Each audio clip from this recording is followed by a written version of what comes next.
Mic'd Up with Jake and Fulton coming to you on a NFL Draft Week Monday. That is right. We are approaching the NFL Draft on Thursday. What will the Chiefs do?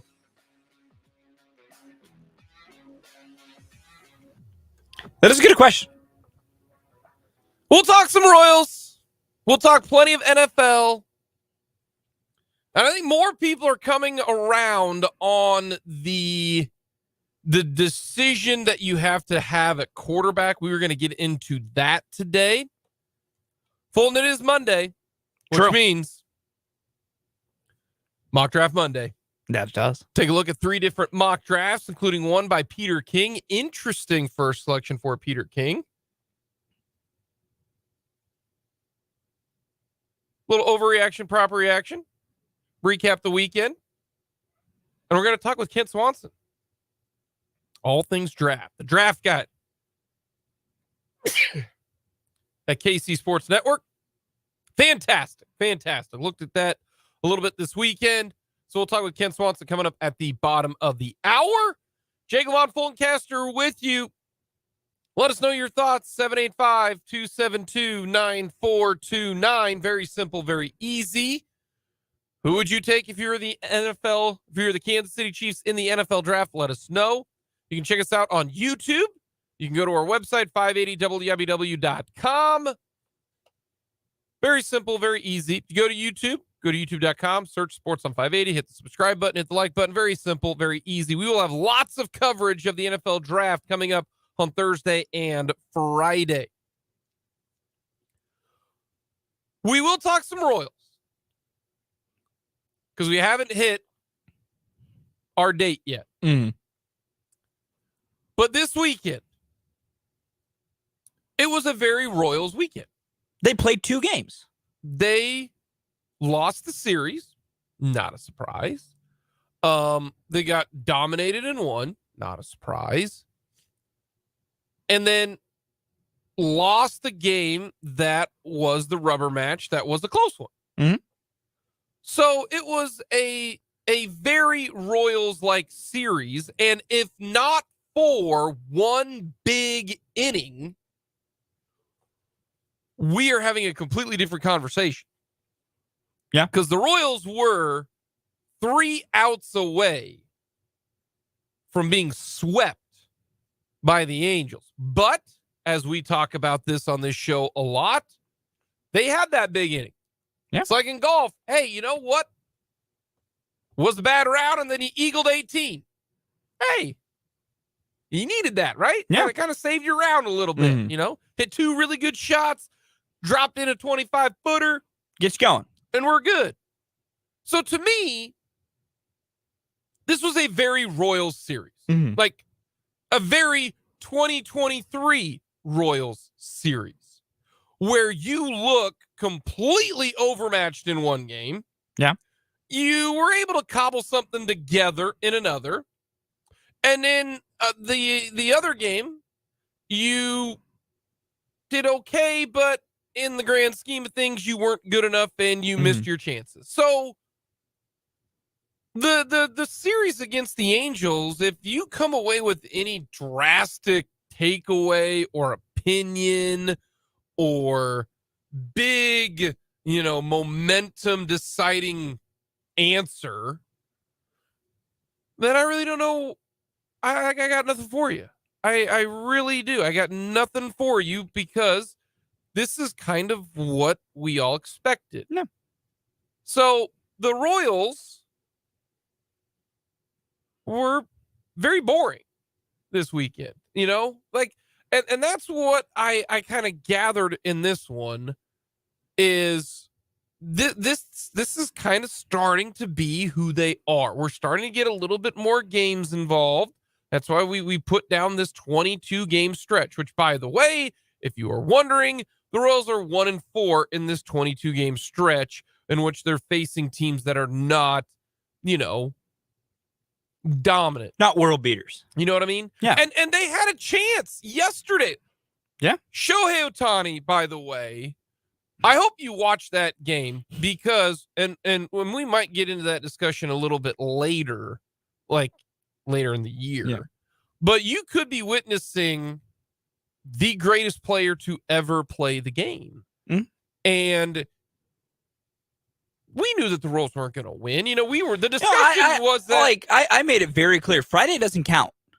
Well, it does. In the grand scheme of things of evaluating this team, Friday doesn't count. You are not facing a mortal player. Well, and for the Royals where they are, which is a building team, you can't compete against that.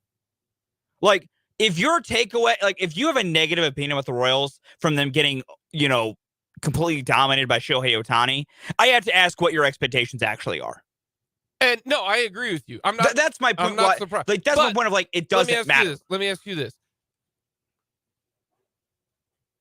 I am a little bit not mad, not frustrated, not bummed, but I was hoping that they get a couple good wood on the ball. And my response to that is, why would you ever think that? Because watching this team, it is a bunch of youngsters. I know who have and any of the veterans in the lineup are horrendous, and they're facing a guy who, to start this year, has been essentially untouchable. He has been unbelievable. Has some of the graded by all the various things to identify how good a pitch is, has some of the best stuff in the league. And I don't mean it combatively. I ask you, why do you think that was going to happen? Just on the sheer of what would he get, 21 outs? Yeah, 21, because he went 7 innings. Yeah. I'm not talking about getting great, I just a good hit on the ball would have been nice. Even if it's an out. It would have been nice to see some solid contact, but Biowitt Jr. Biowitt Jr. was he was abused by Shohei Ohtani. Shohei Ohtani made him look like a 5-year-old at the plate. And then Bobby got to face an actual, real, normal pitcher and got a hit. Yeah. So it happens. That wasn't a surprise. I was still a little bit man, come on. And then Saturday, they were 3 outs away. They put up a 5 spot, and credit the Royals for putting up the 5 spot in that game. But there's nothing that happened on Saturday or Sunday that changed the takeaway from this Royals team, because if they played against guys who are not world beaters, you know what I mean? Yeah. Those guys are, they got 8 hits against Detmers, Warren, Moore, and Estevez. Gotta do better than that. And I'm not there yet. That's why I would put that deadline there. But come May 11th, and it might be before May 11th, it might, then I will say on this radio show, if that game happens when we decide it's Vince Carter, it's over, then yesterday was a win. Yesterday was a win because you saw 3 home runs from your 3 pillars, hopefully, going forward in Bobby Witt Jr., MJ Melendez, who, by the way, is starting to turn it around a little bit at the plate, which is great to see because he was off to a rough start. Yeah, it was bad. But he's starting to figure it out a little bit. Kind of reminds me a little bit last year of Bobby Witt Jr., where he takes a minute to settle in. He struggled a little bit, but much better swings and seeing the ball a little bit better. And then Vinny Pasquantino hit another home run.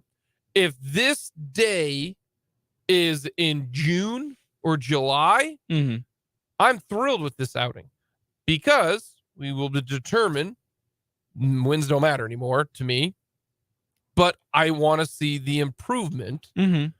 Lyles gave up back to back, which is a bummer, but he does what he does. 6 innings, 4 runs. You're down by 1. And in the 8th and 9th inning, you saw a total of 15 pitches.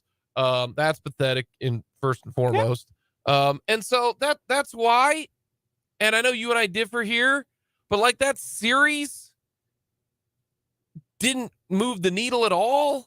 And my opinion hasn't changed at all. So, and that's kind of a bummer though, isn't it? Here's my thing. And this is just what I circle back to all the time. It comes back to, what do you think and expect out of the team? That's why expectations are what matter right now. Like, I think realistically that weekend was still positive. Because, like, again, Friday, you just have to discount. And I know that sounds silly, but, like, they were facing a guy who, to start this year, is putting up, like his ERA is below 1. It's incredible. He has allowed 8 hits in 30 innings. If you didn't bet the over on strikeouts, you're an idiot. Like, he has nearly 40 strikeouts. Like, I don't care if he was facing, one of the best lineups you could ever construct. He was going to mow down anyone. So, like, Friday doesn't matter, or at least is not a thing that should, drastically dampen your opinion, because they definitely aren't there yet. And that's okay. It's okay to not be at areas where you can compete with a Cy Young. It's okay to be there right now. But Saturday, down multiple times. Anytime they could have just rolled over. They didn't. You talk about they were 3 outs away from losing that game. And they were 8-6. Because Jose Quas threw a slider middle to one of the creative players the Angels employ at catcher. Like, the Angels employ 2 creative players at catcher with Logan O'Hoppe injured, and those guys each hit big home runs. That's frustrating. That is frustrating. Mm-hmm. But you know what? Finding a way to win is still important. Getting that leadoff hit by pitch, but then doing something with it matters. Like, Kyle Isbell nearly hitting a 2-run home run matters. There's a difference what you just said there, okay? To me, the result and getting it done in crunch time, that is a takeaway. And that's what they did. Trying, no. This is where you and I You're saying they didn't try in a game that scored 11 runs. No. You said they're still fighting, and that's important. Yes. To me, that is the bottom of the barrel, and that's where we maybe philosophically differ on everything. If they don't try, then we'll never talk about the Royals ever again. Like, asking a professional athlete to try is the lowest bar that there is. That's like a balance beam being on the ground. So that is where I completely disagree with you there. And I get your point there. And I guess maybe the word try is not operative here. But, like, how many teams, not just the Royals, so let's look at this broadly, teams that get down by runs early or blow leads and then they just wall off and shell up and turtle, and they can't get the job done. That's what I'm talking about. Like, there are teams who, and I'm not talking about just this year, I'm talking historically as well, where they turtle. And I think it matters that this team consistently this year, they don't turtle. See, I expect that out of every single team that goes out there. And you can expect that, but we see it time and time again with other systems and bad teams that do that. Exactly. So and it matters that they don't. Those are the teams that have no hope. That actually have no hope. Then you can say there's hope for the Royals because they're not one of those. Like, that's where that matters. And that's my point with that. I don't like the, they're still trying. I hate that. I can't stand that because, I would hope you would. I would, if that is your, as long as they try hard, then I'm okay with what happens. Like that's like, I have no problem getting shelled by Ohtani. I have no problem with, you're down 4-3 and you're not winning, right? Because you're trying. Like, I would expect you to try. And that's where I think we differ because I hope the Royals get to 70 wins. I hope that they're competitive. And, we talk about expectations. I was told by my baseball team that they were trying to win. Yes. They are not. So that's why I can be upset. Yeah, they are. No, they're not. No, let me rephrase it. They're competing to win. Yes. They're not doing that right now. They're not winning. Okay, they're not getting the end result. You can't say they're not trying to win. They are trying to win. They are not getting the end result. Okay. Because the goal was to win. They are not doing it, and that's why I can be upset and angry with my baseball team. Yeah. And that is why we put that May 11th deadline for me to go, okay, there's no chance of you winning. I will give up on you for winning. Now I just am hoping for what you have gone this entire year is you don't care about wins. You just care about improvement by the core guy. And what I want to say is, it's not that I don't care about wins. I want wins. Trust me. They are 5-17. I am sick of the losing. Like, I want to make that a lot of bad baseball. I want to make that abundantly clear. I want wins. I don't like losing. I was unhappy with yesterday's result. I was unhappy with Friday's result. I'm not happy to watch this team lose.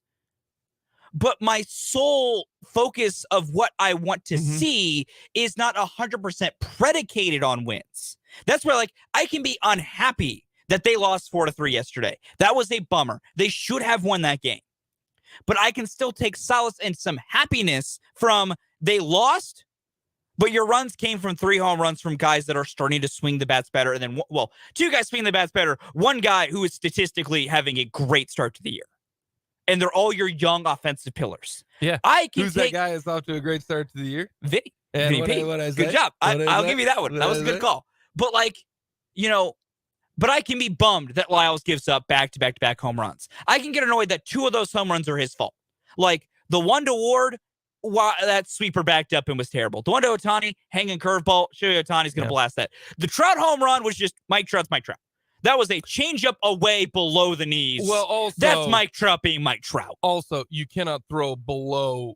Like, he loves low you ball also hitting. I don't throw know. the damn ball high. The Royals didn't learn that this entire series. Mike Trout loves balls low. He's not a golfer. He's a low ball hitter. He's golf. Yeah. Yeah. He's actually similar to Sal in that regard. Yeah. Either way, like, so that's where I'm like, I am not okay with the losing. I am very unhappy that they are 5-17. But I'm also the same token of the wins aren't the only thing that matters. You can be upset at the losing, but also recognize guys playing better is important to just point out. And I will get to that point either on or before May 11th, probably. And I'll be happy for you to finally join me. Well, no, then I don't care about wins or loss. They can lose every damn game the rest of the way, and it won't bother me. It won't bother me at all. How I wish I could be that. It won't bother me because I will always be bothered by this team losing. And the reason why is because the wins and losses at that point don't matter. We'll recap the weekend.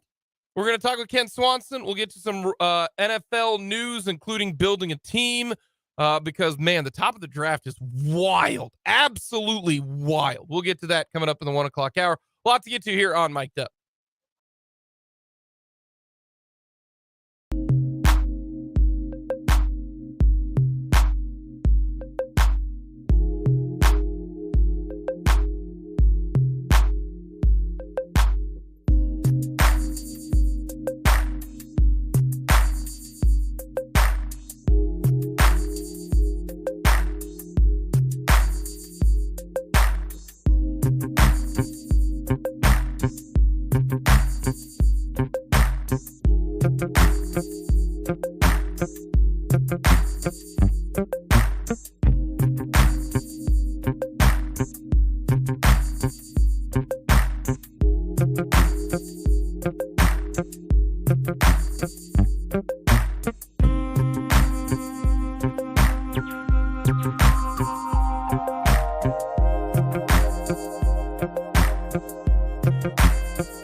and fails here on this Monday. All right. We don't talk a lot about it, but man, Sporting, you're 0-3-6. Like, we don't talk a ton of soccer, and when we do, they're good. Sporting hasn't won a game in 9 matches. Yeah. They haven't won a game in 9 matches. Man, y'all thought the Royals were bad. You want to talk about a fail?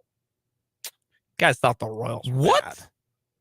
Sporting is 0-3-6, and they have a -10 goal differential. They right now, they're like the A's of the MLS. Except they're not intentionally trying to lose. Man, Well, the A's are tanking. that is just, they've scored 3 goals all year. Yeah, it's not been great. No, that's nice. That's atrocious. They play tomorrow. Might lose to a team that's from like the California Penal League when they play. I can't forget, but it's in the U.S. Open Cup. Oh my goodness. Oh my California goodness. Penal League. That's always funny. Yeah, no, they're bad. What do you They're got? real bad. Simple put, Sunday Night Baseball finally had an interesting segment during their game. Shout out David Cohn showing that the MLB is stupid. David Cohn did a rosin experiment on the Brett show, how sticky legal rosin can be. And it's like spider tack sticky. And Max Scherzer is still being suspended. Hold on. Are you allowed to use the alcohol that he did? Yes, with everything it? Cohn did was legal. Everything Cohn showed you is legally allowed. So does MLB need to ban the alcohol on your finger? MLB needs to actually make sense of what counts as illegal rosin. And instituted a test that actually makes sense. That it's not just an umpire going, that seems too sticky. Max Scherzer suspended 10 games because Phil Cuzzy's an idiot. And I just want to remind everybody, there's been 3 sticky substance ejections, all by Phil Cuzzy. Really? Yep. Wow. Interesting, huh? That's it. That really is. Yeah, I did see that segment. That was good stuff. That really was. No, it's fantastic. Yeah. Shout out David Cohn. Check that out on the webs. Coming up next, Ken Swanson talks to us on all things NFL draft. With so many apps.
We'll get to much more of the NFL draft in the 1 o'clock hour, including what should the Colts, what should the Texans, what should the rest of teams looking for a quarterback do. We'll get into that coming up in the 1 o'clock hour. Right now, though, we're going to talk all things NFL draft with the man, along with his coworkers there at the KC Sports Network, put together their draft guide, and it is amazing. I spent a lot this weekend looking at it. You need to download the KC Sports Network NFL Draft Guide. It is fantastic. My favorite is the comparison. So if you want to look at someone and go, who would they kind of be like as an NFL player? They've got all of that. It is terrific. And to talk all things NFL draft, we're going to get real nerdy with it. Kent Swanson of the KC Sports Network. Kent, we are draft week. How are you feeling right now? Man, I tell you what, I'm feeling great. This is always such a really fun week, but it's just the uncertainty of round one it makes it just all that much more interesting and exciting. I cannot wait. Last year, we kind of knew that they had three real big needs in corner, edge, and wide receiver. And they did all three of those. They drafted all three of those. 2 in the first round, 1 in the second round. What's their real, oh my gosh, draft need like last year? Do they have one? Well, I mean, if you ask me, yeah, they have a big glaring need at the receiver position, right? But if you ask the Chiefs, I don't know if that's going to be the same answer. I think we're going to find out. I mean, I think that's one of the biggest storylines, I think, is finding out if they really believe that they're good at receiver, or they have other plans at receiver, or if they feel the need to, invest heavily or potentially move up for receiver. I think that's the most glaring need on this roster right now. I really like Kadarius Toney. I'm a big fan of him. Whether or not he can stay healthy for 17 games, as Brett Beach kind of alluded to as well, remains to be seen. And then, an uncertainty with Sky Moore too. So I think receiver is just the most glaring need, but we'll see what they really believe. Is this a draft where you can get the receiver that you think can make an impact? Is this a real deep receiver draft? Because I don't think it is. I think last year was where you got all them guys in the draft last year. I mean, Chris Olave, no one is even talking about, and I thought he had a great year last year. This year, I don't know if there is one after Jackson Smith and Jigba. How would you rate this crop of wide receivers? Yeah, I think this class is down relative to some of the prior drafts that we've seen in recent memory for sure. I don't think I have as strong of an opinion about some of these players that I might have had in prior seasons, in prior drafts, that is. But I think there's still some guys that can make an impact. It's just those guys are probably gone by 31. I think the list is pretty small. I don't know how big of an impact you're getting in some of these day 2 receivers. You might be able to find some guys that have a little bit more narrow skill set that can contribute. But if you're looking for, someone that really makes a big impact in all 3 levels of the defense, you're not going to find I don't think you're going to find any outside of round 1, honestly. Do you think that the Chiefs tried to sign Juju, tried to sign Odell, looked into DeAndre Hopkins as hey, we tried to find somebody at that market, but their philosophy, their core values, their beliefs are we are not giving out bad contracts anymore. If we have our number, and if you exceed that number and you don't take that number, then fine, we will move forward. We are not going to do that. We're not going to do Sammy Watkins' contract anymore. We're not going to do Frank Clark's contract anymore. When it comes to guys like Juju Smith-Schuster or Odell Beckham, I think it's lunacy that they're paying him $15 million guaranteed. So do you think that they did try to sign a wide receiver? Tells you that they're not okay with what they've got right now. Yeah, no, I think that I think they know that they need some help at receiver, and I do think the whole offseason kind of has felt like the Chiefs are operating on their own terms. They're not going to let need dictate how much they're willing to spend and what lines they're willing to draw for certain players, and that just kind of feels like the theme of this entire offseason. They aggressively fixed the tackle position, which was smart, but outside of that, it didn't seem like when you listen to Brett Veach's press conference that they were overly interested in Drew Tranquil's services until the market kind of set right for him. And I know that's not the receiver position, but the Chiefs drew some lines in the stand on some, what we all on the outside looked at as pretty important players, and to this team's success. And New Hopkins situation seems to be unresolved yet. That could be one that they could still come back to. And I think if you look at the totality of the position, though, to your point, I think it continues to point back to the receiver position in this draft. And hopefully that's the case. And hopefully they see it the way we all do. We're talking with Kent Swanson of KC Sports Network. Follow Kent on Twitter at Kent_Swanson. Okay, Jackson Smith and Jigba has no chance. No chance whatsoever. Let's say every wide receiver is on the board at pick number 22.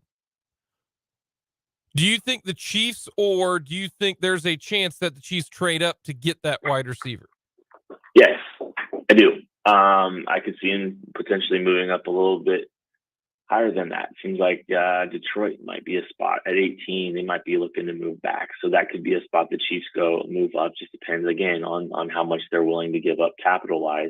But yeah, I could see them taking a receiver there. I think it'd be Zay Flowers too. I think Zay Flowers is the guy that they would move up for if that's the case. Very, very good football player. A little bit on the older side for a receiver, and late to break out. But those are kind of some red flags. But in a class with a bunch of outliers and red flags, I mean, he's still a very, very good football player. I think he would be the guy that they potentially target there. Do you think Zay Flowers and Quentin Johnston going and catching passes from Patrick Mahomes is pure coincidental? So Quentin Johnston a little bit, just because they were doing work in the Dallas area and they were doing work at TCU. Mm-hmm. So I do think there might have been a little bit of that there. The Zay Flowers news is quite interesting to me. There's a little bit of coyness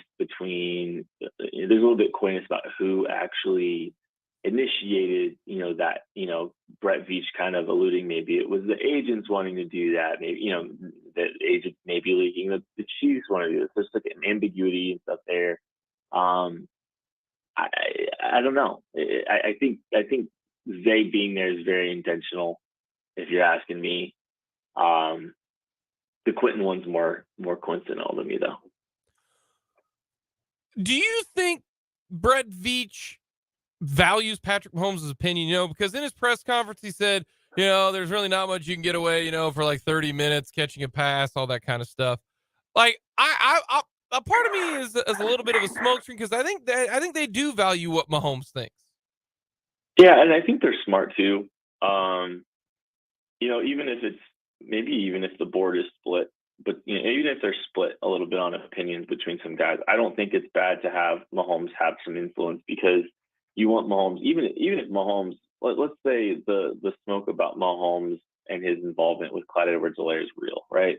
Well, I mean, just giving him input and making him feel valued and part of the conversation continuously, I think it's fantastic business. If Mahomes makes the first round pick for the next 12 years and they aren't particularly great, I don't care, because is Patrick Mahomes is the quarterback of his football team. He's the best player in the world. He's he's just so much better than everybody else. I think it's good business to keep him involved, however much he feels like he wants to be involved. Honestly, if he has even more say than we all think on the outside, I'm not going to be disappointed. You continue to make that guy happy and make him feel involved. All right. Do you think Lucas Niang is good enough to start next to those other four who we all think is pretty darn good? 4 out of 5, that's 80%. That's pretty good. Do you think Lucas Niang is good enough to be the starting right tackle for this team? I find it interesting that Lucas Niang actually played a snap of real football in the Super Bowl. Like Chiefs tried that tackle eligible play for Andrew Wiley, and he went out and played. So there's some level of confidence I think that the Chiefs have with Lucas Niang. They've got a great line. Left tackle to right guard is outstanding. He's good enough to play at the right tackle spot, and if you need to give him help, you give him help. I don't think it's ridiculous to think that the Chiefs could line up and play tomorrow with Lucas Niang at the right tackle spot and have plenty of success. Would I look to upgrade? Yeah, I think I'd probably continue to keep my eyes open for potential ways to upgrade that position. But I think they have enough there if they want to try to address some other needs.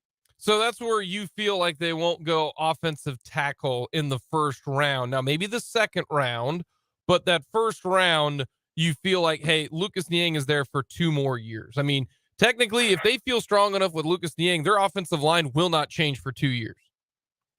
Yeah, well, and the funny thing is like I say all that, I think the Chiefs believe that they could line up and play with Lucas Niang at right tackle tomorrow. I don't know if that they wouldn't still look at the best player available, and if they felt, if Darnell Wright, was there, if Anton Harrison was there, I'm not saying that they wouldn't make the pick, because now what you're doing is you're just turning a strength into a bigger strength. I don't think it's ever a bad business to continue to improve that position, but I think they have enough, if that makes sense. There's 2 lines of thinking, and I think they can approach the board either way. That's what makes this so interesting is there's so many positions that can be justified at 31. You can justify receiver. You can justify cornerback even. You can justify edge, tackle, defensive tackle, everything except for linebacker, safety. I could justify a tight end. It's just a matter of how they want to approach, how they want to roster build the rest of this group. So I don't think tackle is the most pressing need anymore. But if they love the value at 31 and they stick and pick there, I'm not going to be stunned by that either. We're talking with Ken Swanson, the KC Sports Network. Follow him on Twitter at Kent_Swanson. Go to KC Sports Network. Get the draft guide. It's terrific. It is fantastic if you are a draft guy. All right, when it comes to the edge, I look at this, if they go edge in the first round, as a future, help, because Mike Dana is in his last year of his contract. They've got, George, they got Omenahu. So they got their 2 starters to me for the next 2 years. But Dana being a guy who might not be there in 2024, I am all right if they decide to go edge, especially if, somebody there, like a Murphy falls that far or somebody of that nature, where, okay, now I've got, 3 edge guys for the next 2 years and even longer. I've got my bookend guys. I've got Karlaftis and I've got, the edge guy here at pick 31. And, you can find a guy at least who is, who's going to give you production. That's what Karlaftis did last year at this same pick. Do you think at edge they're also looking towards the future here? Sure. Yeah, and it's kind of funny. Like you're right. It's probably a little bit more of a long-term look. It's a future pick to try to make sure you're continuing to keep that group going. But it's never going to be bad business to invest in the defensive line, especially the way Steve Spagnuolo employs his defensive end, because Brett Beach talked about Charles Omenihu's ability to kick inside. Mike Dana has that ability as well. Keeping bodies fresh up front is not bad business. I mean, the Philadelphia Eagles have done a great job continuing to build a deep front, and maybe the snap count isn't high for somebody, Miles Murphy if he falls, but I mean, he's a viable option and a viable pass rusher and a guy that presents a lot of problems for teams. And in a long-term, answer at the edge position, at the don't know if I necessarily look at the edge position as a long-term only fit, because I think, any edge rusher that the Chiefs add this year, they're going to be able to throw into the mix day one. It's just a matter of how big of a role they have immediately. Is there a draftable player that you think this guy is going to be good? Not enough people are talking about him. Don't give me Will Anderson or somebody like that. I want somebody who the Chiefs could legitimately take, that if they sign him in the first or second round, you go, that is fantastic. My guy was Creed Humphrey. I've wanted Creed Humphrey from the get-go. When they drafted him, my wife looked at me like, Jake, why are you going crazy over a dude who looks like he could destroy an all-you-can-eat buffet? And I said, I am so excited about this guy. I thought Creed Humphrey was one of the best draftable players that they could get. And the fact that they got him in the second round, I was doing jumping jacks. Who's that guy for you? So, there's a couple guys and they're all on the defensive line. I'll start with a guy like, I think, a day two type guy that I'm really high on. We're all really high on the KCS and draft guy team. Gervin Dexter, the defensive tackle out of Florida. He has reps and he has snaps on tape that will remind you of Chris Jones. Like, just excellent handwork strength, ability to slip into a gap and disrupt behind the line of scrimmage. He's got a high athletic profile, great athletic profile. Weirdly, his ability to time a snap and get off the ball is poor. It's quite poor. Some of the worst in the class. There's one, kind of trait that's very, it's very difficult to look past, but everything else about him is so intriguing. I think that's like, if he had better get off the snap, he's probably in discussion for the Chiefs pick at 31. Everything else, there's a lot of boxes to check. But give me Gervin Dexter at 63, and I'm absolutely thrilled. He might be my best case scenario for pick 63. Alrighty. I'm a big Marvin Mims guy. I hope Marvin Mims is there in the second round, late second round. I've seen him mocked anywhere from early second round to the third round. I am on board if they go, edge rusher at pick number 31, and he's sitting there at like 50-50. Trade up for Marvin Mims. I'm a Marvin Mims guy. Who's your wide receiver crush there in the second round? Marvin Mims. Honestly, there's two. So Marvin Mims is a guy I'm very high on as well. I'm a big fan of. I look at him and he's a guy I'd rather have in round 2 than Jalen Hyatt at the end of round 1. I think he's a guy with a vertical stretch ability, but I think he's a little bit more dynamic than like a Jalen Hyatt. He's probably more of a narrower skill set than some of these other guys that we're talking about, but speed, downfield ability to track the football. He's all shown an ability to do that, and a little bit more ability as a route runner and potential as a route runner than a guy like Jalen Hyatt. The other guy I'm kind of high on is Jonathan Mingo out of Ole Miss. He's flying up the draft boards. He probably, if the draft guide released today, he would not be as low as he is currently, or where he wound up in the KCSN draft guide. We have some movers like everybody else.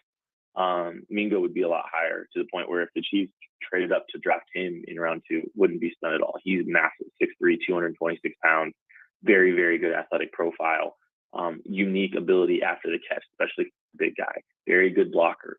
Doesn't have the most dynamic route tree yet, but has shown ability to run some routes at a high level and shows all the building blocks to be able to be a quality route runner, or at least good enough. He kind of comes from that lineage of the A.J. Browns of the world, those big Ole Miss receivers.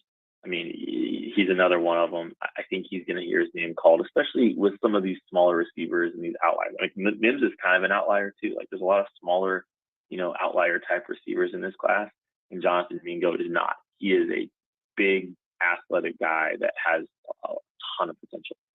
Alrighty. Give me a realistic dream scenario, like Jackson Smith and Jigba, falling to like pick 25 and the Chiefs trading up to get them. That's not going to happen. Okay. So give me a realistic dream scenario. Okay. Let's say the love on the receiver class isn't as strong because of some of the stuff we talked about. So a Zay Flowers, a Jordan Addison falls to you. I think there's a non-zero chance that happens. I genuinely think there could be, just because both of those guys fit different outlier tiers. Jordan Addison weighs 171 pounds. Zay Flowers has short arms. He's older. He's on the smaller side too. One of those guys falls. That's probably the dream scenario in round one. Day two, I talked about Gervin Dexter. I think he'd be a near perfect fit. I'll tell you what, Isaiah Foskey too, another guy. Maybe he's your pick at 63. He falls. Okay. And then you're able to get one of those tight ends that falls at 95. I think that's your first 3 rounds. If you're going to give it to me, maybe a Tucker Kraft, you catch a tough Tucker Kraft at 95. Something like that would just be an absolute dream scenario for the Chiefs. All righty. Last 2 questions, 2 for the road here. Who is the best draft pick, where they're at, performance, everything that Brett Veach has had? Oof. We're not counting Patrick Mahomes though, right? No, he didn't draft him. That was John Dorsey.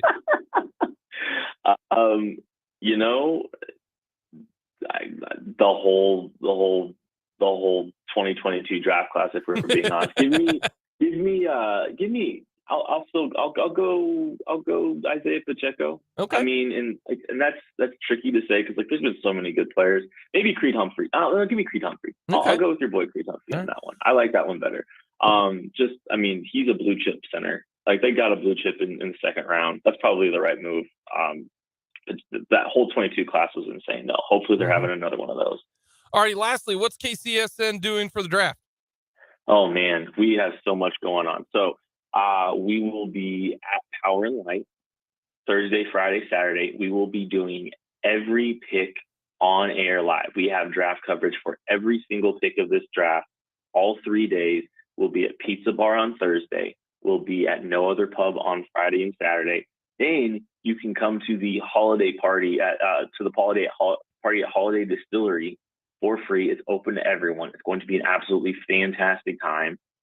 We've just got so much going on. It's going to be so much fun. Cannot wait, dude. I can't believe it's here.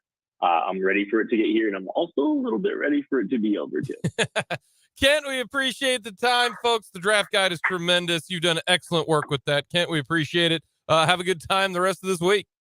Thanks, buddy. Anytime. Ken Swanson of the KC Sports Network. Coming up next, we will get to plenty of more Chiefs news here on Mic'd Up.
Fulton on a Monday, hour number 2. Thank you so much for joining us. Big thanks to Ken Swanson for coming on, talking all things draft. We'll get some more draft at the top of the draft order coming up at the bottom of the hour. Mock Draft Monday. We'll get to some mock drafts that were released today on would we be on board or not on board with some selections to the Kansas City Chiefs at pick 31 and 63. We'll get to that. Let us know your thoughts. Hit us up on our text line, 272-9429. Very simple, very easy. 272-9429. Check us out on our website, 580wibw.com. That's 580wibw.com. Royals are in action tonight. Brad Keller going up against Tommy Henry. Henry Rowan-Gardner. Tommy Henry. Either way, Tommy Henry not great, and Brad Keller, can he kind of a bounce back start? Yeah, coming off a real bad start last time. Can we get a bounce back for Brad? 8 o'clock pregame coverage. They're taking on the Diamondbacks. Now, if you want to know, tonight's game might be the most important game for the Kansas City Royals. It might be. It might be the most important game of this series with the Diamondbacks right now. Okay. Because I can tell you Wednesday's day game, they're going to lose because the Royals are going to throw out, I don't know, somebody who's not very good up against a really good pitcher for the Diamondbacks. So if you want, like this is it. Like, you should take 2 of 3. Keller versus Henry. Singer versus Nelson. Also Singer. We'll get to that maybe a little bit tomorrow. Buddy, that's a big start. So we got Royals baseball coming up this evening. The Royals lost 8 of 9. Did win, though. Snapped that 7-game losing streak. Was it 7 or 8? 7. 7-game losing streak. You know, when you get up to the 7s and the 8, it doesn't really matter, you know. So the Royals scored 11 runs. That was a surprise on Saturday. That was nice. But Hunter Dozier had a 3-hit game. And raised his batting average to 196. That just shows you how crappy he is. Real bad. Normally, if you go 3 of 4 with as small games as he's played because he's sat a bunch, 3 of 4 like raises your batting average to like 230. But when your batting average starts at like 101, that gets you to 196. That's just how bad he was. Yeah. And he also had an error too, you know. So, let's not act like it was a perfect game. Oh, I would not have ever. Yeah. Dude. And hopefully he doesn't have to play tonight because MJ Melendez can play, hopefully. See how his back feels. We discussed the Chiefs on roster spot availability. About 4 on the offense, 5 on the defense. There are spots for nine guys if you want to sign 9 guys of your draft class. There are spots. There is room. Last year, the Kansas City Chiefs, at the end of the year, had a lot of guys who were drafted ended up starting. All right. Last year, Trent McDuffie. Well, he was a starter day 1. Yeah. Starter day 1. You had George Karlaftis. Wasn't a starter day 1. Became one. Starter at the end of the year. Now, if he didn't get the technical start, he was playing starter minutes. Yeah. That's what I care about most. Starter snaps, if you will. Would we agree that Isaiah Pacheco was not a starter at the beginning of the year, but he kind of was the starter at the end of the year? No, he 100% was the starting running back by midway point. if you look at, do they have any possible positions where that a starter, that they get a starter from this rookie class? You had Trent McDuffie, George Karlaftis, Isaiah Pacheco. You got 3 starters basically in the Super Bowl. Then I'll throw out one more who, now, would I consider him to be a starter? No.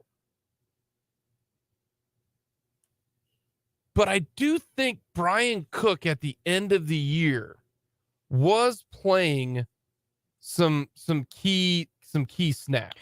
He was, but see, I'd counter a little bit differently.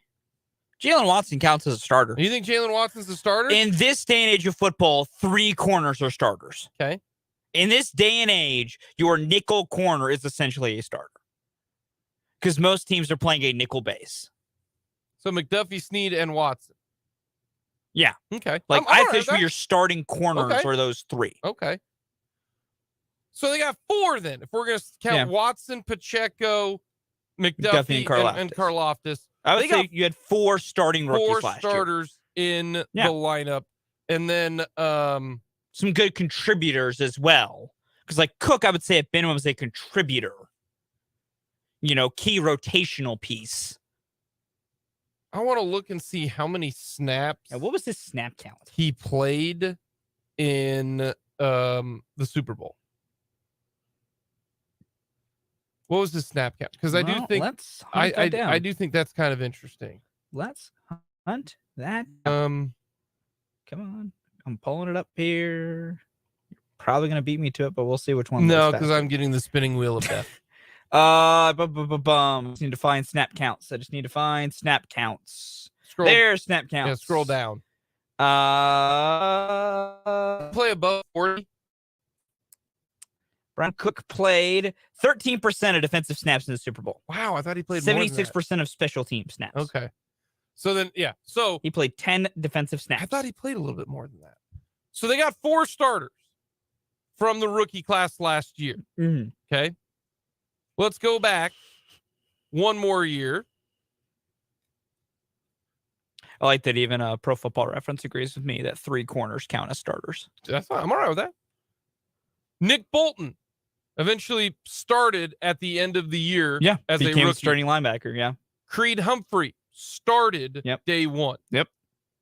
Trey Smith started day 1. So those are the last 2 drafts for a lot of starters. The Kansas City Chiefs. But just starting as rookies, that's 7 guys in the last 2 drafts were starters as rookies at some point in time during their rookie season. Some, like McDuffie and Creed Humphrey, started from the jump. Others, like Nick Bolton, like George Karlaftis and Isaiah Pacheco, started late. So that's 7 of your 22 starters were rookies at some point in time and played as a starter. That's a third of your roster over the last 2 years that ended up starting for you as rookies. So my question now is, because you got 7 of those guys, that eliminates a bunch of starting possibilities. I don't see any rookies starting over Trent McDuffie, George Karlaftis, Isaiah Pacheco, Nick Bolton, Creed Humphrey, Trey Smith. I don't see any of them starting over him. So I got to wondering this weekend, how many open spots are there for a starter where you say a rookie will come in and take their job, much like Creed Humphrey did to Austin Blythe, Trey Smith did to, technically that was Kyle Long. Yeah. Okay. Or McDuffie over Rashad Fenton. Okay. Basically. There are some spots where you go, like last year, you said, well, yeah, I expect Trent McDuffie to start early on, if not start at the end of the year, over Rashad Fenton, over DeAndre Baker. Okay. George Karlaftis, you were picked 31st. I expect you to start Mhm. over a Mike Dana or, one of those guys. Now, Pacheco, we didn't see that. No, that You was didn't see that. kind of So- an out of nowhere thing. So it could be, but it's not like Clyde, It's not like his job was, Yeah. untouchable. it's not like Clyde was Trey Smith and someone last year is going to come in and take Trey Smith's Mhm. job. You know what I mean? So it's not out of the realm of possibility. So how many spots are open for a rookie? Mhm. Left tackle? No. No, Juwan Taylor. Left guard? Ain't Joe nobody Thuney. taking Tooney. Ain't nobody taking Creed. Mm-mm. Ain't nobody taking Trey Smith. Nope. Right tackle? That's open. That Someone could take that spot Someone Luke Snead's could. supposed to occupy. someone could. And Yep. that could be anybody. That could be a first, second, third, fourth, fifth. Yeah. I mean, Trey Smith was there in the sixth. LeJerry Sneed there in the fourth. Okay. So right tackle, yes. Wide receiver 1, I don't think so. It's going to be Tony probably regardless. Regardless. And we know that wide receivers who are rookies have a harder time fitting in. Mm-hmm. Wide receiver 2, I don't see MVS's job being taken. Okay. I don't. I think Tony and MVS are there. Wide receiver 3, I think is available. Yeah. Richie James, Justin Watson, Sky. I think if they do draft a wide receiver like a Zay Flowers or something of that nature, I do think that right there could be taken. So wide receiver 3. Ain't nobody taking Kelsey's spot. Ain't nobody taking Pacheco's spot. Ain't nobody taking Mahomes' spot. No. So to me, that's 2 potential starters for the Chiefs. Right tackle and wide receiver. Yeah. Okay. Defensively, I don't see anybody taking George Karlaftis' starting job. I don't see anybody taking Chris Jones's job. Charles Omenihu, the other edge, don't think so. But I do think if, somebody comes into camp as an interior defensive lineman, might be able to. But I think it's hard at the interior to be the starter. And the reason I say that is the D-line in the NFL is a huge, huge jump from the D-line in college. I mean, you listen to guys like Jason Kelsey, like technique is so big in the interior, and those guys are so damn good. I think it's easier to go offense as a starter in the NFL in the trenches than defense. We talk about George Karlaftis. He was a first-round pick. He got 6.5 sacks, and we are thrilled. Yeah, we talked about it a bunch that, it's hard for first-year pass rushers to make an impact. Same thing, I think, on the defensive I agree line. with you. I'm fully with you there. I think every spot on the defensive line, it's hard to be a big impact rookie on the D line. It's just a difficult thing to do. So I think there is a spot there. Especially with Wharton coming off the ACL injury. And Derek Notty's fine, but not a world beater. Now, There's a spot. Let's say you move Omenihu inside to interior defensive line. And If you take like an edge rookie, they could potentially start there with Karlaftis. You can kick Omenihu inside. And then they could start over Dana, I think. So there's a chance. I don't think there's options. No one's starting over Bolton. No. Nobody's starting over Willie Gay, nor Drew Tranquil. No. I don't think a safety's coming in starting over Reed Cook or Edwards. I don't see that happening. No. I don't see them a corner coming in and starting over McDuffie or Snead at this point in time. Maybe a Jalen Watson if a corner falls. I do think CB3 could. Yeah, depending on who you could get, maybe Watson takes a step back, or just another guy comes out and performs well. And that's probably difficult to do because Watson did have played really well. A very good rookie year. Really well. And I think Snead and McDuffie are very, very good. So with that being the case, to me, there's really only 3 starting jobs that are open for this Chiefs team. And that's right tackle, wide receiver 3, or anywhere on kind of the D line, because they've only got 6 guys on the defensive line right now. Yeah, basically just a defensive line spot. Yes. Not really specific, interior edge type of thing. Just a spot on the D line is honestly open. Now they're not starting over Karlaftis Jones or Omenihu. No. Those guys are going to get a bulk of starter snaps. However you want to move those guys around, I think another rookie. If they take an edge, week number or pick number 31, you maybe don't, maybe you keep Noddy starting the game, but when you look back at snaps, Noddy doesn't play hardly anything, but Miles Murphy does. Yeah. And who's your big as a constant interior guy. And then you just rotate. And we saw there. a bunch last year from Steve Spagnuolo that he likes to be able to shuffle around where guys are. So I think he would be happy with more guys who can do that versatility of just like, I'm just going to take 4 dudes and they're all going somewhere. Good luck figuring out who's coming from where.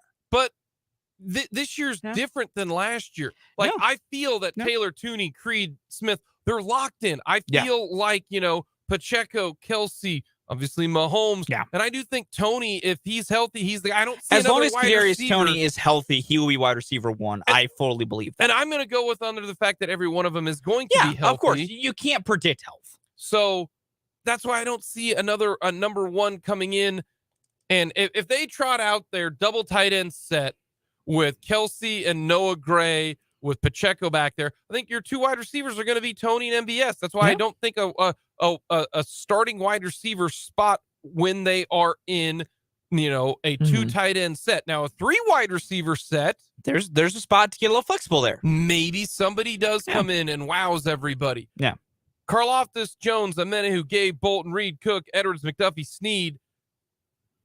They're all. I don't see another guy coming in. That's what makes this draft much more of a, do you draft position of need or do you draft best player available? That makes it a little bit more interesting, but also best player for the future. That's where I think edge comes into play. I really do think that, as same thing, edge, wide receiver, and O-line are all, now they can help out and they can start immediately. Or 2, in 24, they're starting after year number 2 or after year number 1. Where, sorry, Lucas Niang, we're gonna go with this guy. He did well. He got some time, that type of thing. So it's not as if it's like last year where you had a lot of potential starting spots open for you.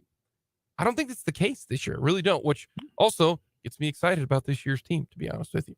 Coming up next, we are going to go with the worst draft picks for Brett Veach. That's going to be a tough one. We'll get to that next.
of the list. Very simple, very easy on this Monday. Got the draft coming up.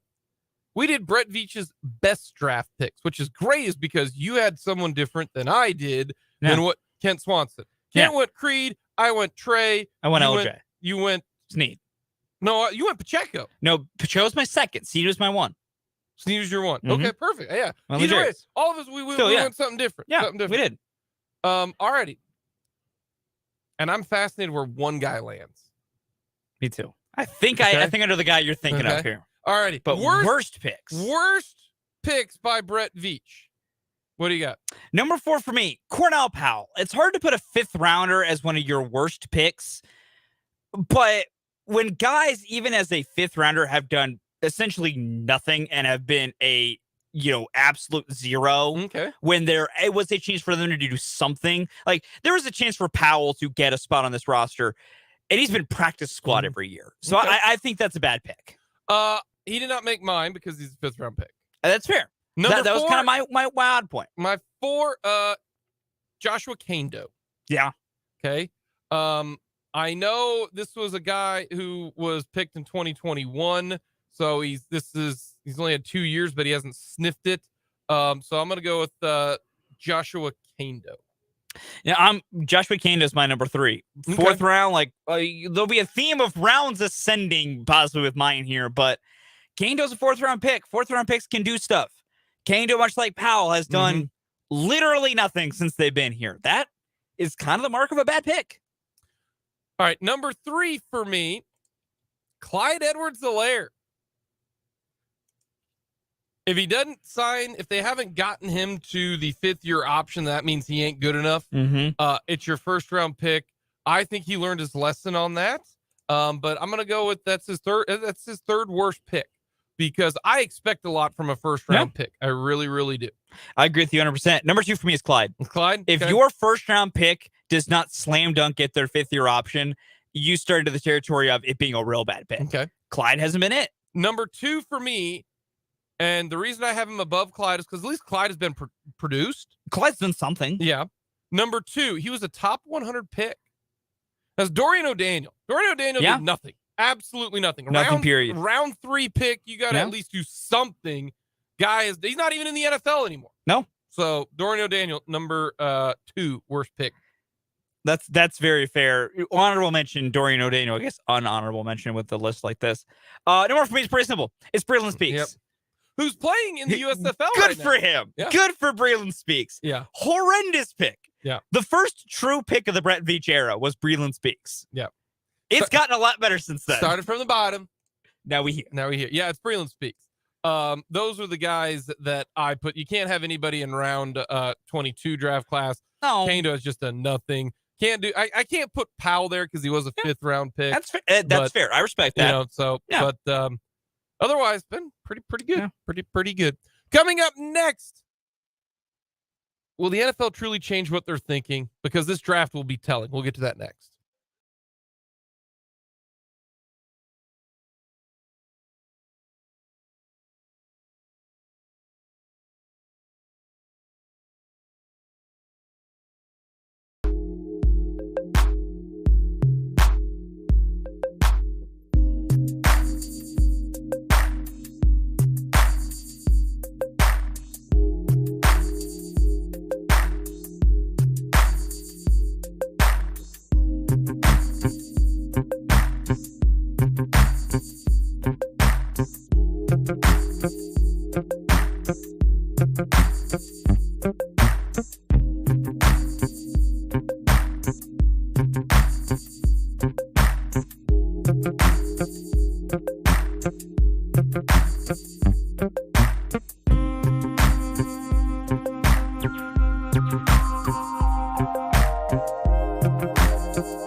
Coming up to start the 2:00 hour.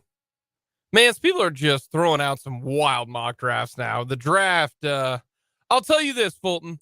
I would not be this excited about the draft if it wasn't in Kansas City in terms of give me all the draft content. If this were, say, in Orlando, I'd just be like, just get the damn draft here. Just get it here.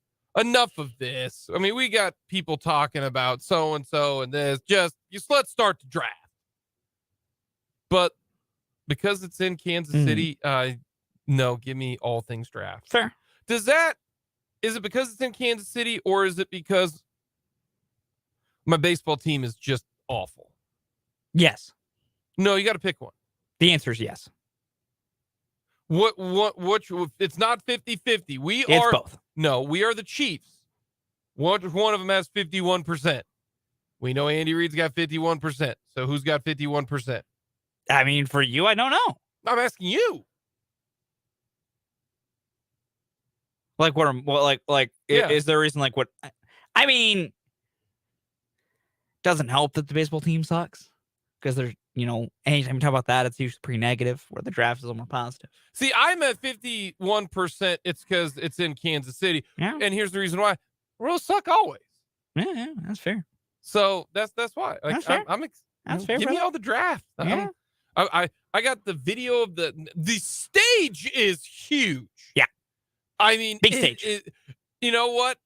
If you wanted to see Union Station during the draft, you ain't going to, because the stage is bigger than Union Station, like the length of the building. Like, it's incredible. Yeah. It really, really is. Just Pretty big. incredible. Pretty large. This morning, they were talking about who should draft and who should go number 2, number 3. Bryce Young's going to go number 1. We think he's going to go number 1. he should. And if you are the Carolina Panthers, you don't trade what you did to get up to number 1 to waffle. No, Yeah. you had your guy. You did. And if your guy is Bryce Young, then you don't care that he is 5'11", 195 pounds. To move all that capital to get to 1 means that you think he is a franchise quarterback. He is the guy who is going to get it done. Yeah. He's the next but the next impact of a Burrow or an Allen or one of those guys. Yeah, franchise-altering player. Yeah. Well, it sounds as if the Houston Texans are not going to take a quarterback. There's been some rumblings. Yes. If you are the Houston Texans, if you are the Indianapolis Colts, because they pick 2 and 4, okay? The Cardinals pick 3. Mm. They don't need a quarterback. No. Steve Keim made that decision for him. Mm-hmm. Okay. But if you are the Tennessee Titans, if you are the Raiders, if you are a team that needs a quarterback, and you are in the AFC, that's why I say the Tennessee Titans. Here is your opportunity to go and get your guy if you think he is that guy. Mm. And here's the reason why. I'm going to give you 7 guys. You tell me what they all have in common. Okay? Patrick Mahomes, Joe Burrow, Josh Allen, Justin Herbert, Trevor Lawrence, Lamar Jackson for now, and Tua. What do those 7 have in common? Those are all young AFC quarterbacks. Keyword there is what? AFC? AFC. If you're Houston, if you're Tennessee, this is why the Jets are selling their soul for Mr. Darkness Retreat. If you don't have a game changer at quarterback in the AFC, or you don't think your guy can be that, then you need to go find that guy. Yeah. The Chiefs are the perfect example of this. Look at Alex Smith. Very good quarterback. Did a good job. Even was above average. Yeah. Could not lead them to the promised land. The NFC is different. If the Houston Texans were in the NFC, I think it would be different because their quarterbacks are not crazy good. We've talked about the third best quarterback in the NFC might be Dak Prescott. It might be, injured Matt Stafford. Okay. You're trying to tell me that if you are a team in the AFC, that you're going to end up beating all of those guys on the way to get to the Super Bowl with substandard You know what I quarterback mean? play. Yeah, no, I get you. That's what makes Houston so fascinating to me. And if Houston doesn't think that CJ Stroud, Will Levis, Anthony Richardson, Hendon Hooker, Stetson Bennett, Jake Hayner is not that guy, then your thought process is draft a guy who we think is going to impact our team in 2024, Mhm. and then go out and play. Don't deliberately tank. But then you play bad enough that you're a top 4 or 5 pick if you're Houston.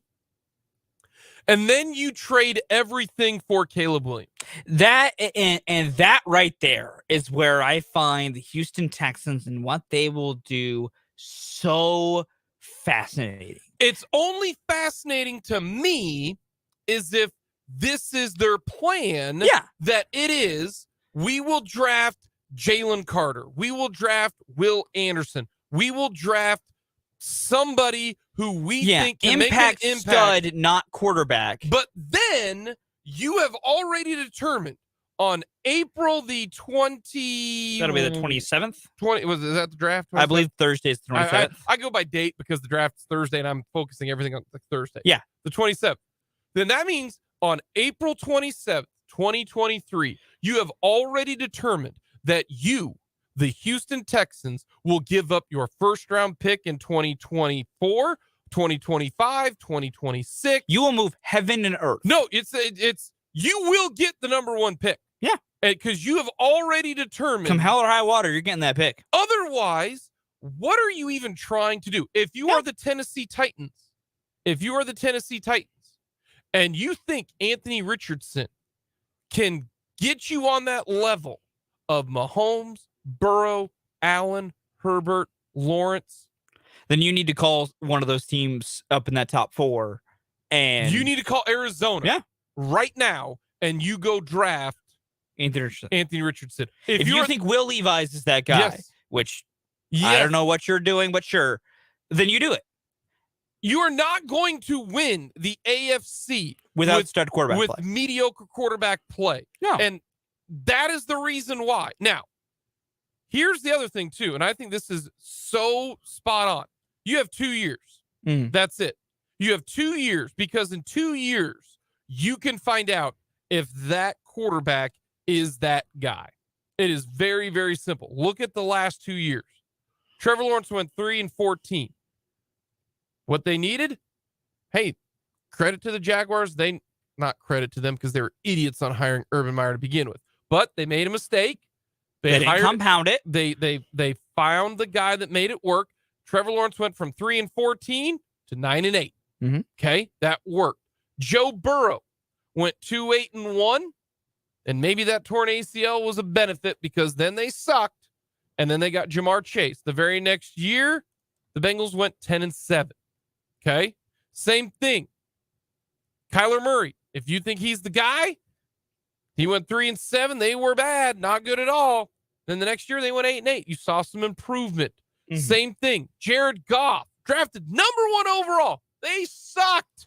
0-7.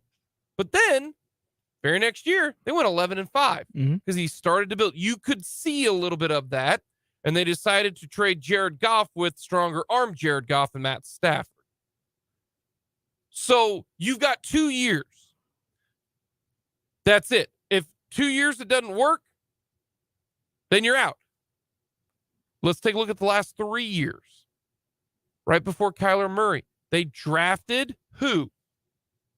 Josh Rosen. Yeah. They knew right then and there, it ain't it. So they went and drafted the quarterback. You have essentially 2 years to find your quarterback. So if you don't draft a quarterback this year, there's certainly one who looks the part next year. Yeah. But if you think, you know what, right now with what we've got, you go draft that quarterback. It is, to me, if you're trying to, there's a difference between trying to win and trying to keep your job. Yeah. Okay. People who try to win, go for it. People who just try to keep their job, you ain't trying to win. You're not. I think that's why the Chiefs and Andy Reid finally realized, you know what? Let's try to win this damn thing. Let's go get that guy. And it worked out for them. And it worked out for them. Now, sometimes it doesn't. Sometimes it blows up in your face. Look at the Chicago Bears. They went Mitch Trubisky. They traded up to get Mitch Trubisky. And it didn't work. And everybody got fired. Yeah. But if you hit it, you basically you've got job security for a long time. Yeah. You got to find a way, especially in the AFC. If you are a top 4 team, if you are the Colts, if you are the Titans, if you are the Raiders, if you are the Raiders and you are sitting there and you are Mark Davis and you are Josh McDaniels and you go, we think Anthony Richardson is that guy, then you need to do anything and everything to draft that guy if he is the difference maker, especially in the AFC West.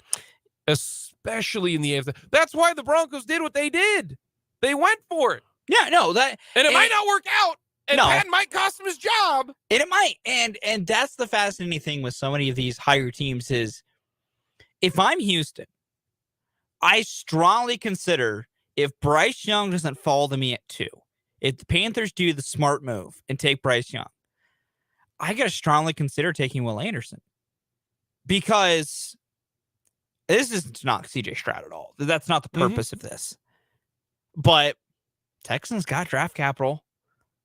You know, even if they got Will Anderson, which helps them down the line, ain't going to have to win a ton of games, probably, this coming year in DeMeco Ryan's first year. As long as ownership realizes his first year is going to be rough again and not, hanging DeMeco Ryan's out to dry, which, I'll be honest, I can't guarantee Houston won't do that because they're run by morons. You could, in theory, go for the Caleb Williams sweepstakes next year because everyone who has watched that boy play, from Joe Schmo on the couch to the analyst upon analyst, that kid can spin it. I mean, if you're Houston, you have to think about that and play the long game because you only often get one, and if you're lucky, a second swing at the franchise-altering player.